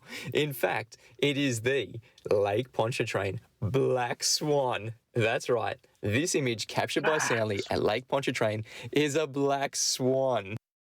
Boom! Oh Rest in dear. peace. The Lake Pontchartrain Black Swan. Oh dear, oh dear, oh dear. Why did none of us think of this? The demarcation point for distance is so nailed down by them that it cannot be disputed. It's not like the oil rigs, right? What are they going to say? Refraction? No, you've all told us how this is Earth curve. This is a monument to Earth's curvature. Unlucky. With a let's very, call this- very accurate model that models correctly, so we know it's right, so we know we're using the right thing. Brilliant, Mitchell. These are all their claims, and they're the ones that have gone to the effort to model it to prove their Earth curve. Thank you. Very Paulus good. and Mitchell, Mitchell, brilliant. Thank you. That saves us quite a lot of work. This should be Black Swan 5.0. This is brilliant. Just as a quick point, did they use the Walter Bislin Earth curve calculator that calculates a horizon below sea level? Yes, they did, yes. Okay, just making sure that was the same one. Yes, the horizon that they're claiming in this image when comparing it to the begging the question proof of nothing perspective hijacking Earth curve calculations used by Walter Bislin would claim in their maths that this horizon point at about the midpoint of the camera that's taken the image is actually below surface level in their geometry. Utterly absurd. Obviously, you can't see a physical geometric limitation to your view called Earth curve below surface level, but that is precisely how the differential calculator we fondly refer to as the begging the question proof of nothing perspective hijacking Earth curve calculator utilizes the differential between eye level and sea level to infer there's a geometric horizon that we cannot see and only exists in the maths, not in pictures of Lake Pontchartrain, is below surface level. That's correct, John. Right. So every horizon is technically a black swan as far as their geometric claim is. Like even if it was 1.22 times the square root of the observer's height and feet. Right. But this one, the ballers have gone to the effort to model it to prove it's a black swan for us. Yep. So it saves us a lot of trouble, doesn't it? Sorry, Nate. I'm just saying it saves us a lot of bother. clarifying question. Sorry, go ahead, Chocolate. I've rumpushed you twice saying the same. I was just saying it saves us a lot of trouble, but I'd already said it and now I've said it 4 times. And Adam said it too. But go ahead. No, I just want to make sure. Can you build a monument to a refracted horizon? Apparently so. What? Depends where you'd be expecting to see it. I mean, short of burying the headline, do we need more? I mean, I know Mitchell's probably put more work into this. Do we want to listen to a bit more of his video? I have a quick question. Is this Mitchell from Master Yeah. G, Australia? Mitchell, Australia? Yes, yes. Okay, good, because I'm giving So him how props. does I this want to make sure I'm devastating giving the right discovery person the debunk props. the globe? Well, this black swan asserts Earth's geometry as a sphere as a positive assertion. This can be used in a Modus-Tollens argument. If P, the Earth is a sphere with radius 3959 miles, which is a positive assertion by the globers, the consequence of that in geometric terms is, then Q, every distance measurement to horizon has to be no further than 1.225 times the square root of the observer's height in feet, or 3.569 times the square root of the observer's height in meters, because that's the straight line tangent point horizon in the Earth curve maths that asserts the horizon is Earth curve. This is what every glober claims when using this image as Earth curve proof. But embarrassingly for them, not Q, the distance measurement to the horizon in the Lake Pontchartrain image exceeds the geometric limitations of the official Earth curve maths. Therefore, not P. Not only is this Earth not a sphere of radius 3959 miles, the Earth is not a globe. Earth curve geometry does not match what we see in reality, nor does the globe model rendered over the top of the image. So what does that mean, Red's rhetoric? This is great because only models that are able to reliably make predictions are the ones that should be followed and trusted. And I think it's safe to say that the globe model has absolutely failed that test, Reds. The globe model can never be... Again, props, good use of sound bites to rub it in their face. Be followed or trusted, and this is why Soundly's image of Lake Pontchartrain debunks the globe. This is humiliating for the globe believers when their Earth curve proof turns out to debunk the globe. But this by itself isn't the most epic debunking ever. Yeah, this gets a lot worse for the globe. Just when you think the devastation for the globe is over, this isn't the only one of Soundly's claimed Earth curve proofs at Lake Pontchartrain, is it? Let's have a little look-see at the Causeway Bridge. From a height of 41.2 metres, the Advanced Earth Curve Calculator tells us that the distance to the geometric horizon on the globe model from a 41.2 metre observer height must be no further than 22,910 metres. But in Soundly's image, we are told this horizon distance from a 41.2 metre height is far beyond that at 26,457 metres. So in another one of Soundly's Earth curve proofs, the distance to the horizon in this image again exceeds the geometric limitations of the globe. This image is another black swan. Boom! Right, I'm going to do a quick shout out. Shout out to James Richard, who says, notice at the other end of the lake is perfectly flat. The sphere is symmetrically curved in all directions. Come on, man. Yeah, indeed. Thank you very much indeed for the super chat. Ed? This is one of the on this picture. You can see actually how the image has been perverted. You can see the same humps in the foreground, so you can see the perversion that's going off in the lens. Now, the way they did this is I demonstrated it. I still stand by it because it's been unrebutted by them. But I did it with Lego. I built a Lego Lake Pontchartrain. If you look up their setup, they've got the telescope looking out across the lake, and then they put the camera up to the telescope. What you got to do is kind of get things out of kilter and use the extremities of the lens, and you can get these curves. I'll go and dig them out, but I've taken a straight Lego bridge, repositioned the image within the same lens, and I can make the bridge bend using Lego. And that's just kind of what they've done here. It's just repositioning of the image in a lens and then taking another picture from that. That's why you're getting this distortion. And this second picture does demonstrate that more with, like I said, the little humps you can see. They're still a bit perverse. You know, you'd be taking off Dukes of Hazzard style, even on the front ones, never mind the back ones. But it's starting to show you how they're using that edge of the lens. Looks fun, though. It'd be crazy, wouldn't it, on that? Not sure if my car can handle that, but we could always try. Over 100 people watching, so another call to action. Big shout out, first of all, to all the people who've shared the show. That's why there's over 100 people watching. But if you've just joined us, welcome. Thank you very much for hitting one of those links that people have been sharing out. If you could do the same, it'd be really appreciated. I didn't expect us to be in a position to be sharing a friendly video and asking you to go and let Mitchell know that at Nathan Oakley 1980 sent me. And while I normally say leave a nice comment because you don't want to get it deleted, in this case you can say it with all sincerity. That would be, why have I balled that up? Say Black Swan. Pontchartrain Black Swan. So yeah, indeedy. Black Swan. And two of them in the same place. So yeah, there's a link going by in the chat now, which is to Mitchell from Australia's video. So go and give him some love. He definitely deserves it. Leave him a like. Subscribe to Mitchell if you've not done so already. I don't normally give this long list of things to do when you're getting a link to go to somebody. It's normally just let them know at Nathan Oakley 1980 sent me. That'll suffice. But in this case, woohoo! Let Mitchell know how much we think he's ace, because we do. Oh, I'm very excited today. This is very, very good stuff. I am going to listen to a bit more if it's all good by you guys. Yeah, just keep the one that I put up for Monday. Finish this one. This is great. Yes. What I love is the joy in his voice as he's doing this video. You could hear it. Yes, you can really hear it. Are you not laughing inside, Chock? Because I keep grinning myself. I thinking, oh dear, this is of course. This is their baby. That's exactly the reason why it's so funny. Because this is the one that got thrown in our face for years and years and years. Well, we got a picture of the curve. We got a picture of the curve. So, yep. Good. Yeah, but it's just another deception, isn't it? I mean, what they've done is they've managed to make a lot of noise around Soundly distorting the image by going through a camera and through a telescope and getting to the edge of the lens and putting the maximum amount of lens distortion in so the bridge looks more curvy, and then claiming it's a monument to Earth's curvature, and then getting it promoted around everybody, getting Mick West promoting it.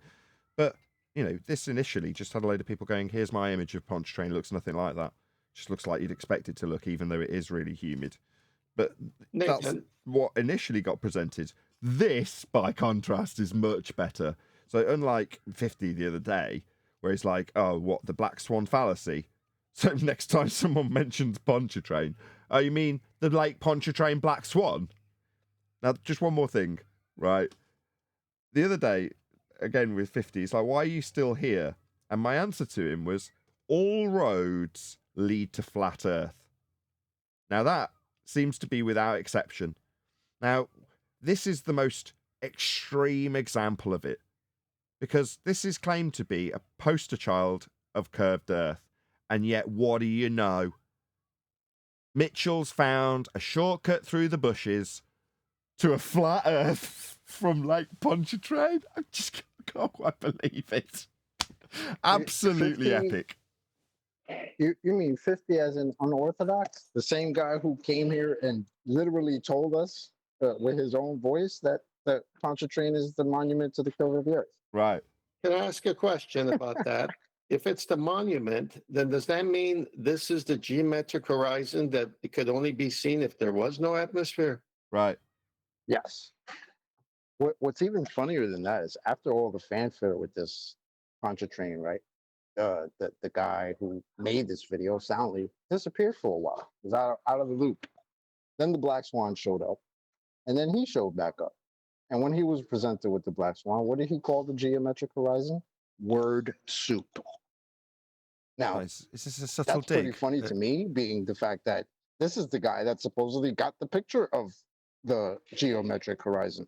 All of a sudden, that now, being that it should be physical, is word soup. It's great, Soundly. This is good stuff, man. Oh, Keep it up. yeah. Word soup, right, Soundly? When we talk Yep. about the Black Swan. Yeah, that's probably why he had to downplay it to such a massive extent. Because maybe realised, hang on, if they start measuring Pontchartrain, they might realise that that's a black swan. Shout out to Yeah, D because Rose. Says, hold on, black swan on steroids. Yeah, I don't know about on steroids. It's just there's thousands of them, right? John said it earlier, tongue in cheek, with the reality of the geometric assertion that we've got a horizon below surface level means that all of them are going to be beyond geometric limitations. Now, sometimes they match up. That's the only downside to that. But what is it, no Atmo Day? I mean, they're cornered from every single perspective. Nathan, that's the great. Sorry, that's the no, you're greatest so part of it. excited.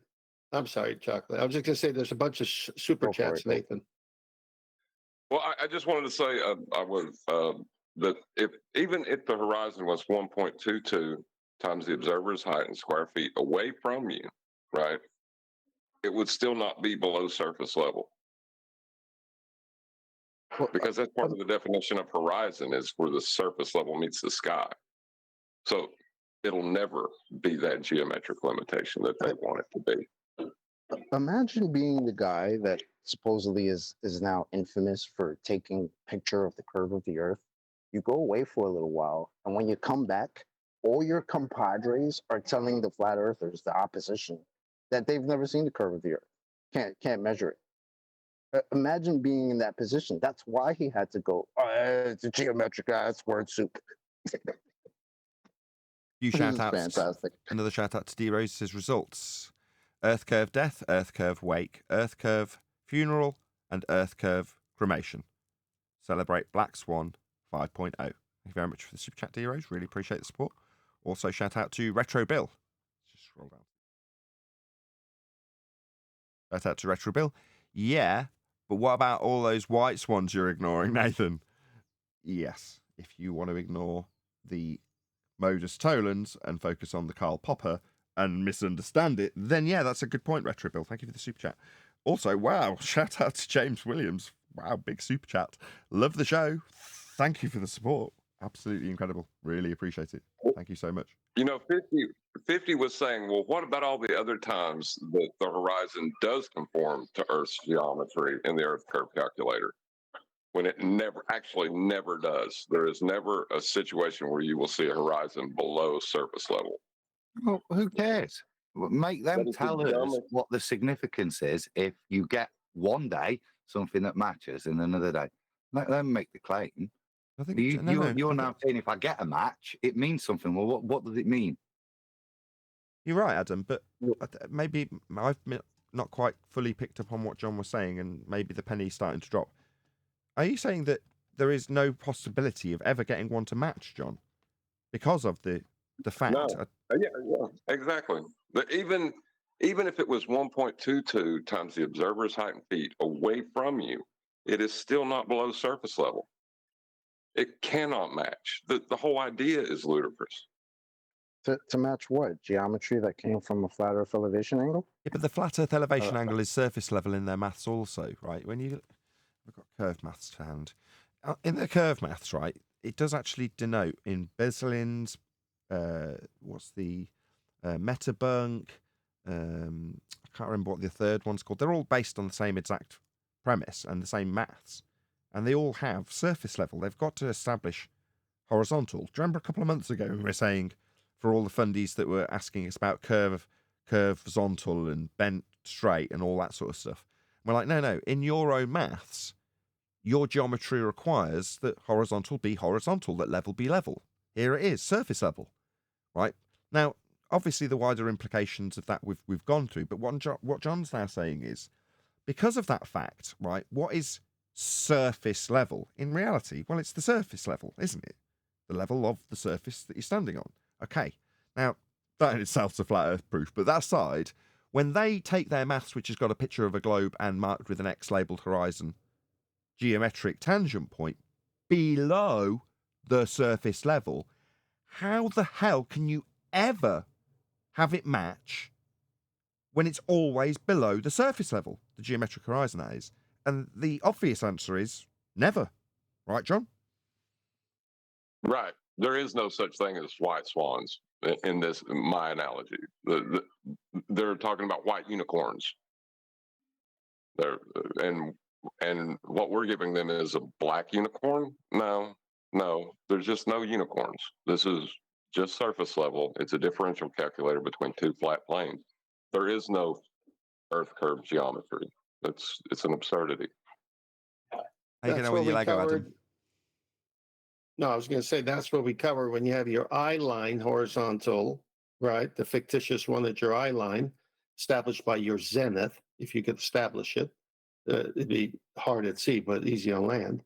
And then the differential between that and the surface of the Earth is what John is talking about. And then what they do in the orthographic view is draw a circle trying to represent the globe. And then you see that angle, which is a depression angle between two horizontals, to the most incredible extreme of nonsense that you live on the globe. Okay, we will listen to a bit more of Mitchell. Hopefully we'll get Adam to say he's found his Lego, because I would like that to make it onto the live stream. And what I'm also going to do, just to buy Adam time, are you actually hunting that out, Adam? It might be hunting it out. I am now. I'd kind of forgotten, but I'll give me 2 minutes. Yeah, if you can dig that out. But there's 100 people watching, and more than 100 people watching, actually. And I do want that to be strapped onto the end of the Pontchartrain example, given that you can literally demonstrate not that it's not obvious to anybody who knows how bloody camera and a lens works, but you can show it in action on a much smaller scale, which is great. Not to mention the black swan part of it, which is the most important bit. I'm not trying to take away more from you than Mitchell. No one will ever be able to do that. Let's just get that clear. But the other thing I'm going to do, I'll say this for the audience's benefit, at the point that I would normally round out the live show, is to continue live, just so I can hammer the computer, just play a game or something, just to stress it out. Because today the computer guy did come over and fill the air gaps in my block between the GPU and the, whatever you want to call them, heat pipes and the block that's attaching it to the cooling system. He filled it all up with thermal pads.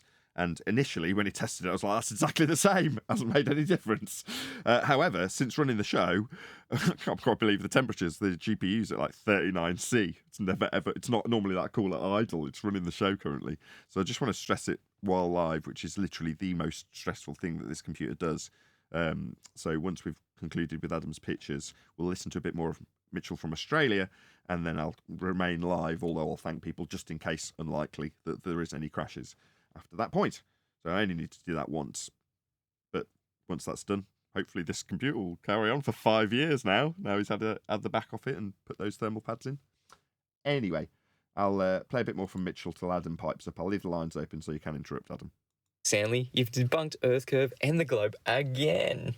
But why stop here? Let's keep going through this little gold mine animation comparing globe renderings to Stanley's images. From a 1 metre observer height, the distance to this horizon in this image is 3,919 metres. But the official globe maths states from a 1 metre height, the distance to the horizon has to be no more than 3,570 metres. Meaning the distance in this image once again exceeds the geometric limitations of the globe, making this Lake Pontchartrain Black Swan number 3. Now changing to an observer height of 9.5 metres, the distance to this horizon in this image is 12,088 metres. But the official globe math states from a 9.5 metre observer height, the distance to the horizon measurement has to be no more than 11,010 metres, meaning the distance to this horizon exceeds the geometric limitations of the globe. For those still playing at home, that makes this image Lake Pontchartrain Black Swan number 4. Increasing again to an observer height of 39 metres, the distance to this horizon in this image is 24,530 metres. Is it just, oh my God, I can't believe how many black swans there are? Yes, that's exactly what that was. But the official globe math states from a 39 metre observer height. Okay, I will just, now I've heard Adam say he's pretty much ready to go. So before we get Adam's images, right, I'll do this again. So this is Mitchell from Australia. If you're unfamiliar with him, go and subscribe immediately. He's a gold mine. This is not uncharacteristic of Mitchell. Let's just put it that way. He's exposed, captured many a black swan. That's not all he does. He does a lot. He runs the Flat Earth School. The guy's a legend. Go and subscribe to him immediately if you're not already. And let him know. At Nathan Oakley 1980 sent me, leave him a like. Let's just refresh it and see if he's had any more. See if anybody has actually gone over. I'll be able to. 111 likes. Lots of people have gone and let him know that they think he's ace in the last 10 minutes. Brilliant. Thank you for all of you who've done that. Hopefully you came back. Anyway, so that's Mitchell from Australia. Check him out. Go and subscribe. Let him know we sent you. Guarantee he'll never say he can prove orbits. Okay, well done for tarnishing it with that. Okay, Adam, I've got your image on screen. So tell us what we're looking at. Okay, yeah. So, I mean, like I said, this is 5, 6, maybe more years ago. You're muttering. Sorry, yeah. So this is a number of years ago, 5 years plus, I should think. And it was just born out of curiosity of what that Pontchartrain picture was. And like I said, I did notice the strange setup, so I thought I'd have a go myself. So what I did was got quite a long kitchen table, as I built my own Lego Pontchartrain, as you can see. What I did, I took a picture, look, and I've just, after I've taken the picture, drew a straight line using paint across it just to show you where the bridge is. Now that's the standard, use the camera, line it up. What I then did was what I said, copy the setup and take a picture in the image, get the image positioned in the frame in such a way that you distort the nature of the image. So there's the straight line still. And now you can see, look, I've made the bridge bend. It goes up and down from the center point by placing it in a specific point in the lens. Can you see? At the start, yes, we could the bridge curve. And obviously I haven't. It's all Lego. It's still joined together as cubes. But it was literally just the repositioning in the lens that allows you to create a false curve from the actual structure of the lens. That's it. Marvellous. That's excellent. Thank you very much for digging that out, Adam. I remember you doing that on Iron Realm Media about, what, it's got to be 7 years ago. Is it? Yeah, but even after Adam does that, they won't let go of it. No, they refuse to let go of anything. But Adam, was that 7 years ago? Am I right? I'm gonna go and look it up. It's got to They be won't 5 let seconds go at of least. it. Sorry, Tim. They've got to let go now. Mitchell's destroyed their model. Subscribe today, Mitchell from Australia. Okay, so I'm going to do my outro as though we were actually ending the show. So with that, I'm going to say, first and foremost, if you are watching on either Nathan Oakley 1980 or Nathan Oakley Premiering Streams, then stay tuned, as there will be an after show to follow. Is an old flat Earth debate and criticize, and kind of hold ourselves to the standards we have now. If we had, if those same standards existed, like in 184. Oh no! I don't. Do you know what? I don't think we should. Hold on, Nathan would be destroyed. Go get one. No, it's not that I don't care about me being ignorant. I've got no issue with. The problem I've got is that whenever anybody leaves a comment on one of those old videos for me, obviously I see it like a fresh in the YouTube studio bit for comments. It comes up at the top of the list. Not, you know what I mean? It's not buried in some old video if they've just commented today. Anyway, normally their comment is, "You were so much more tolerant back then," or "I know why you've now lost your rag watching some of these old videos," or "I know why your tolerance level's gone down." In other words, what I would fear is that when looking back by contrast, how much more reasonable I seem, which I don't necessarily want compared. My ignorance that I can deal with. Yeah, but that would be a mission impossible if you go back to that old Nathan. Dun, dun, dun, dun, dun. Yeah, but like there was an argument. That was a good one, Tim. Sorry. I think it was Ruhif that came on, and like everybody was arguing within and affirming the consequent and didn't know it at the time. Because I think this is right about the time that QE got involved with the show and laying out logical fallacies. So like Ruhif had established the affirming the consequent as truth, and everybody was arguing within that truth about it. I think it, if nothing else, it would be tempering in our tongue lashings of other people. I just think all those things had to happen for us to end up where we are now. So I don't knock it at all. Right, and I'm saying that the piece of nonsense may necessarily, like I said it jokingly before, but maybe it is a necessary step to get to truth from the globe. Maybe you have to go through those deformations. Hold on. Are you saying like the Heartbreak Kid, when the girl said if she wasn't a cocaine addict, she wouldn't be the woman she is today? Oh, I get it. Maybe. Yeah, that's funny. I don't understand that analogy at all, Neil. Can you break that down? I have no idea what that meant. You never seen the Heartbreak Kid with Ben Stiller? No. Okay, so it's funny. Go watch it. You'll figure it out. He's trying to say to my comment saying that we had to go through all of that stuff earlier to end up where we are now and assessing shit the way we do now. Well, So in that case, if you're going to give that basis, maybe it is a way to sniff it out. I knew you were going to get one for that. Well, I'm just saying, like, maybe there is merit to, like, not necessarily to the feast of nonsense, but sort of like spreading your wings to try to think on your own.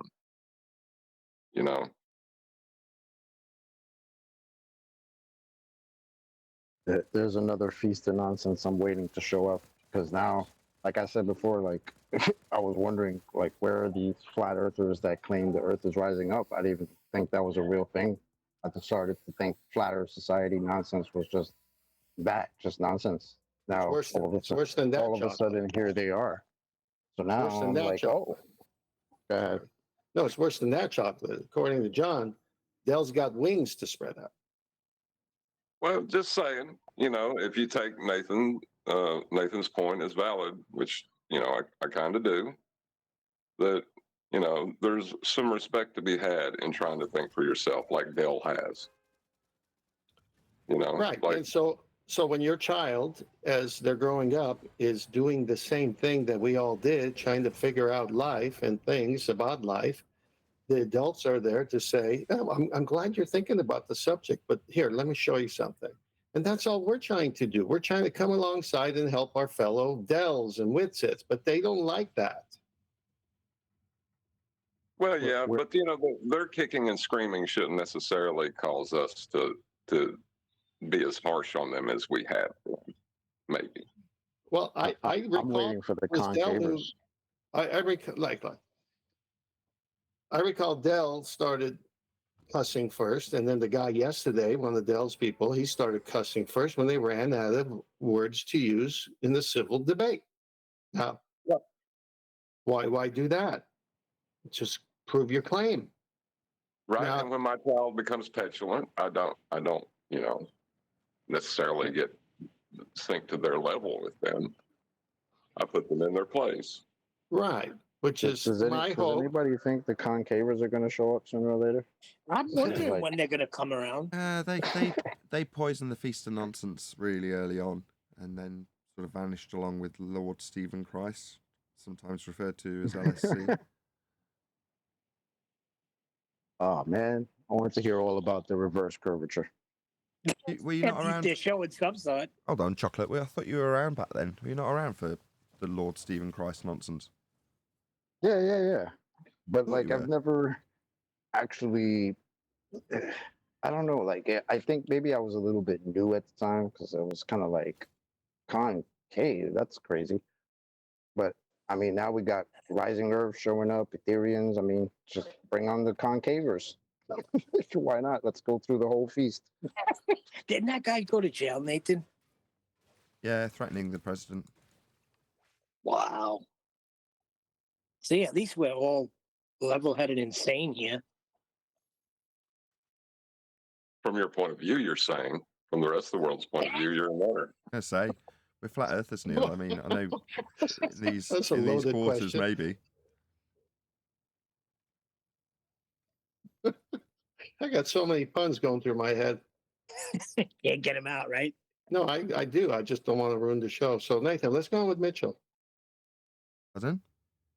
Let's keep Mitchell's video going. Finish it. Oh, no, I'm stressing the computer now. We're into the after show. I thought I made You're that not clear. going to finish the whole...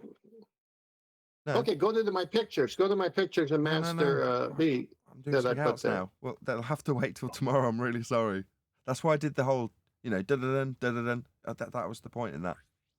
Great, but in the after show, you in the past have shared my pictures and Master B. Why is it different now? Because I'm Because playing the he's running game the to stress the stress test. computer out.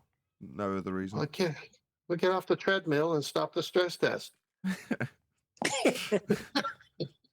No, I just want to stress it out. Sorry, we'll have to wait till tomorrow. Oh, No worries. I won't be around next week or part of the are following you trying week. to blackmail me? No, on 40th wedding anniversary. So Very I'll be good. gone. Excellent. Congratulations, brother. Jen. Yeah, thank you. I God had is no good. idea you were that old. You know how old I am. Respect your elders. Or I'll Yeah, call it- major congratulations, bro. Yeah, seriously. Yeah, thank you. Yeah, don't start elder abuse now, please. Can I ask a personal question? I know we're on a live stream, so it's probably a Sure, bit- on a live stream for the world to know, ask a personal question. Still in love? Of course, Excellent, good answer. more than ever. I'm still in love after 25 years, actually. 25 dating, 23 married. I'm sick to my stomach because my wife is 1,000 miles away. Yeah, you were saying before we started recording. I do feel bad when I know I just went silent when you said it, but it's because I feel bad. I know how you feel. Yeah, my wife and I had ours last week, the 15th, July 15th. Congrats. 7 years, man. 7 years. Known each other 10, but 7 years marriage. Yeah. Congrats, bro. Thank you, brothers. Well, for the rest of you, you can go to Master B and look at some classic pictures of Lake Pontchartrain as it was being built, and some vintage picture, and then some side-by-side pictures, and then some boats floating in the air. Yes, I concur with 10. Please, Nathan, post these, man. These are very, very amazing. He can't. He's doing a stress test. He's got a marathon next week. So I did want you to know, that Okay, hello. One Del- second. Yes, okay. We're starting with your beautiful picture of a boat a sailing boat on the horizon. Oh, you're that one. You didn't go before that for the Lake Pontchartrain. Okay, I'll go to the beginning if you want. Yeah, go to the beginning. It's a series of 5 pictures first, and then the follow. Tall, narrow ones. Yeah. Okay. So you can see that one, the one to the top right, from an aerial view. You know, we know water finds its level when it's at rest, and you can see all this water and lakes, and then there's the bridge from an aerial view. Okay. I wonder what the elevation is on either side of the shore of that lake. Would it be 0 to the water, since that's what they say? And then you see the pictures of the bridge from different angles. What's that? What's that? Nobody said anything. Okay, sorry, feedback. Go to the next set of pictures. Some black and whites there, showing the bridge. Really cool. And then the one in the middle to the left shows the building on the other side from a part of this bridge. That's pretty interesting. Horizontal there. Next one is an old version. Just saying 24-mile long Lake Pontchartrain Causeway, world's largest bridge, direct north-south New Orleans thoroughway route. Next one, this is a nice one. Lake Pontchartrain Causeway Bridge, 24 miles long. Interesting picture. I wonder why it's not matching the other ones. None of these match the other ones that they showed. What's that one floating, Kent? Hang on. Next picture of the power lines. Are you there at the power lines? Yes. Yeah, you can see convergence, vanishing point, same thing artists use. You can see those power lines diminishing in size, but are they literally diminishing in size, or are they the same height above? That's pretty obvious here what's going on. Same height. Same height, yeah, I thought so. But why doesn't it match the next picture of the power lines? If you put those two pictures side by side, It's not the same place. This is Planet New Orleans. Well, it still should happen if it's not the same place. I mean, it's power lines on Lake Pontchartrain. If they're curving in one place, you got to be curving in another. You can't wait for the weather to change. So the weather causes the curve, or optics cause the curve, or humidity causes the curves, or perspective causes the curve. It's got to be a geometric curve. That's my point. No, that's word soup. Okay, sorry. And then we go to the other one. It shows it, flat water and the power lines converging to a vanishing point.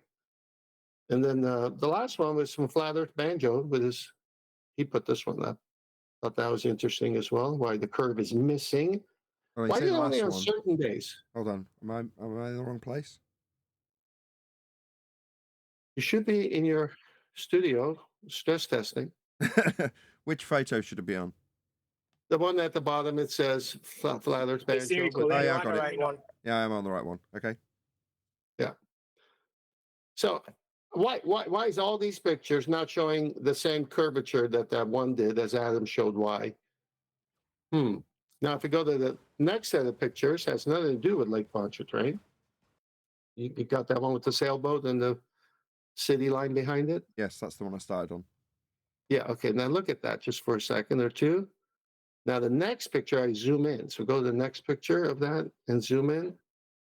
And what's happening in the distance? Is that an inverted? Listen, why does that building look like it's miraging somehow? And where is sea level actually based on? Wouldn't it be right at the middle of those two things miraging on themselves? Yeah. It's funny how the eye and optics is, isn't it? If you go to the next picture, the big horizontal one, you can see a picture on two different times and see kind of the same thing. Interesting how a day and humidity and all kinds of weather could change things. We'll end with the last two. Now, did the Chinese invent some kind of floating cargo ships that don't need to touch the water? Is this what this proves? Mick West has also used this image. Well, I'll tell you, this technology's got to be great because there'll be no rough seas. There's no friction on the hull because you can just fly over the oceans to bring the cargo from China. What's happening here? Next picture, more of a distant shot of it. See, the boat is not miraging on itself. And where the boat bottom is, that's sea level. Quick shout out to Original D-Rose, who says,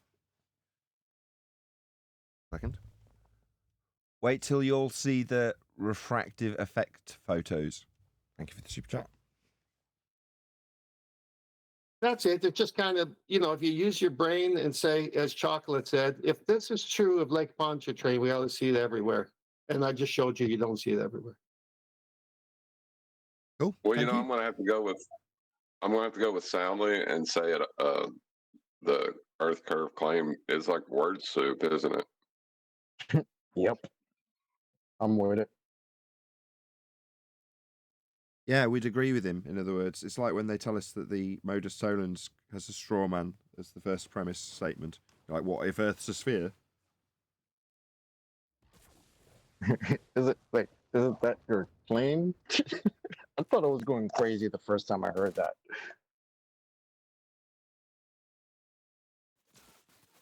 Yeah, that's a total straw man. Earth's obviously a measurably flat plane. Why would we ever assert it's a sphere? That's crazy.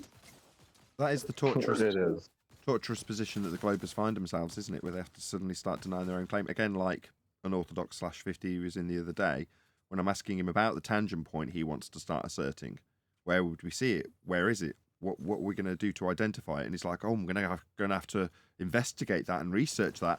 It's like, hello, we're talking about Earth curve, but for Fundy on the anti-flat Earth side, suddenly it needs them to scratch their heads rather than saying, well, it's the horizon. They can't just say that anymore. It's bizarre. Yeah, because he's one of the old school ones who was here telling us that the geometric horizon is physical Earth curve. He was. That's why it's like, oh, can't say that now. Well, let's give them an A for credit for their relentlessness and perseverance to force it down people's throat. Give them that much credit.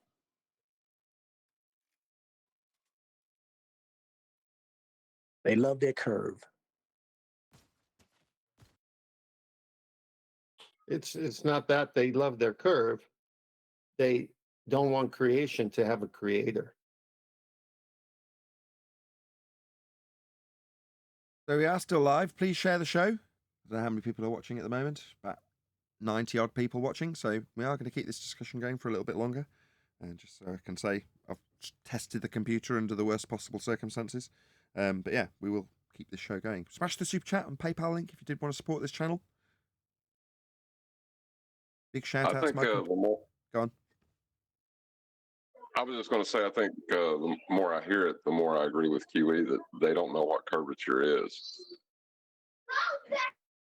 Well, when they're telling us that triangles are bent lines, that the inconvenience of having them be triangles means they need to be bent into non-angle based curved shapes for convenience sake. These people are delusional idiots at this point. The anti-flat earthers, most globers don't know any better. I disagree with what John said there because Chocolate and I have talked about, and Chocolate used to work, I think, at one time at a lumber store or sold lumber. When these ballers go in there for a 4x8 sheet of plywood or something, or 2x8, they look at this one's bent and curved. I need a straight one. They know what it is. Yep. Well, they're not demonstrating that they know what it is. I'll say that to them. You're right. When that reality hits you in the face and you got to talk about the ground you're walking on and saying that that's curved when it's literally measured, observed, and practically used as flat. That's pretty much a problem. Sea level, surface level on all those pictures. Sea level, water at rest. It's in a level. It's a tool. I mean, it can't be any more clear. You got the LIGO with two canals next to it as water levels to make sure it's flat and straight. I mean, it's right there.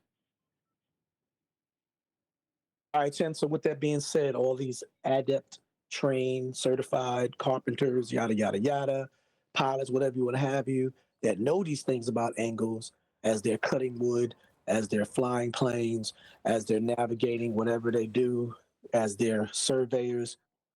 That means they're liars. No, it doesn't mean they're liars, because they'll call it locally level, or they'll say this is your local dome about you if it's the celestial sphere, as you've seen in the pictures, and they're in the middle, and there's It's locally flat. yeah, it's locally flat. So, so at some point, the locally flat starts bending, and that's supposed to be a geometric horizon. Excuse me, I'm being called. Everywhere I go, wouldn't that be considered local?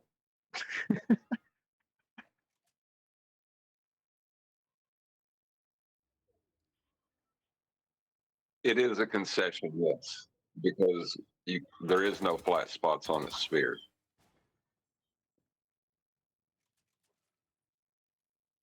Thank you, John. Appreciate that, Refractor. That's your point.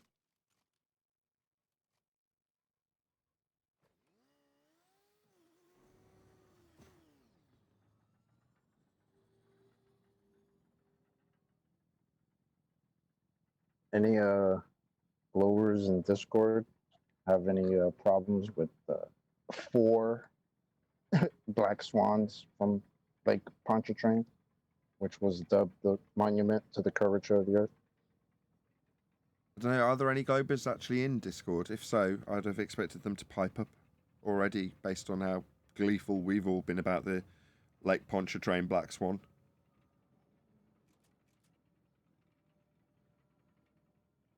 That's gonna sting. Is it fair to say that this is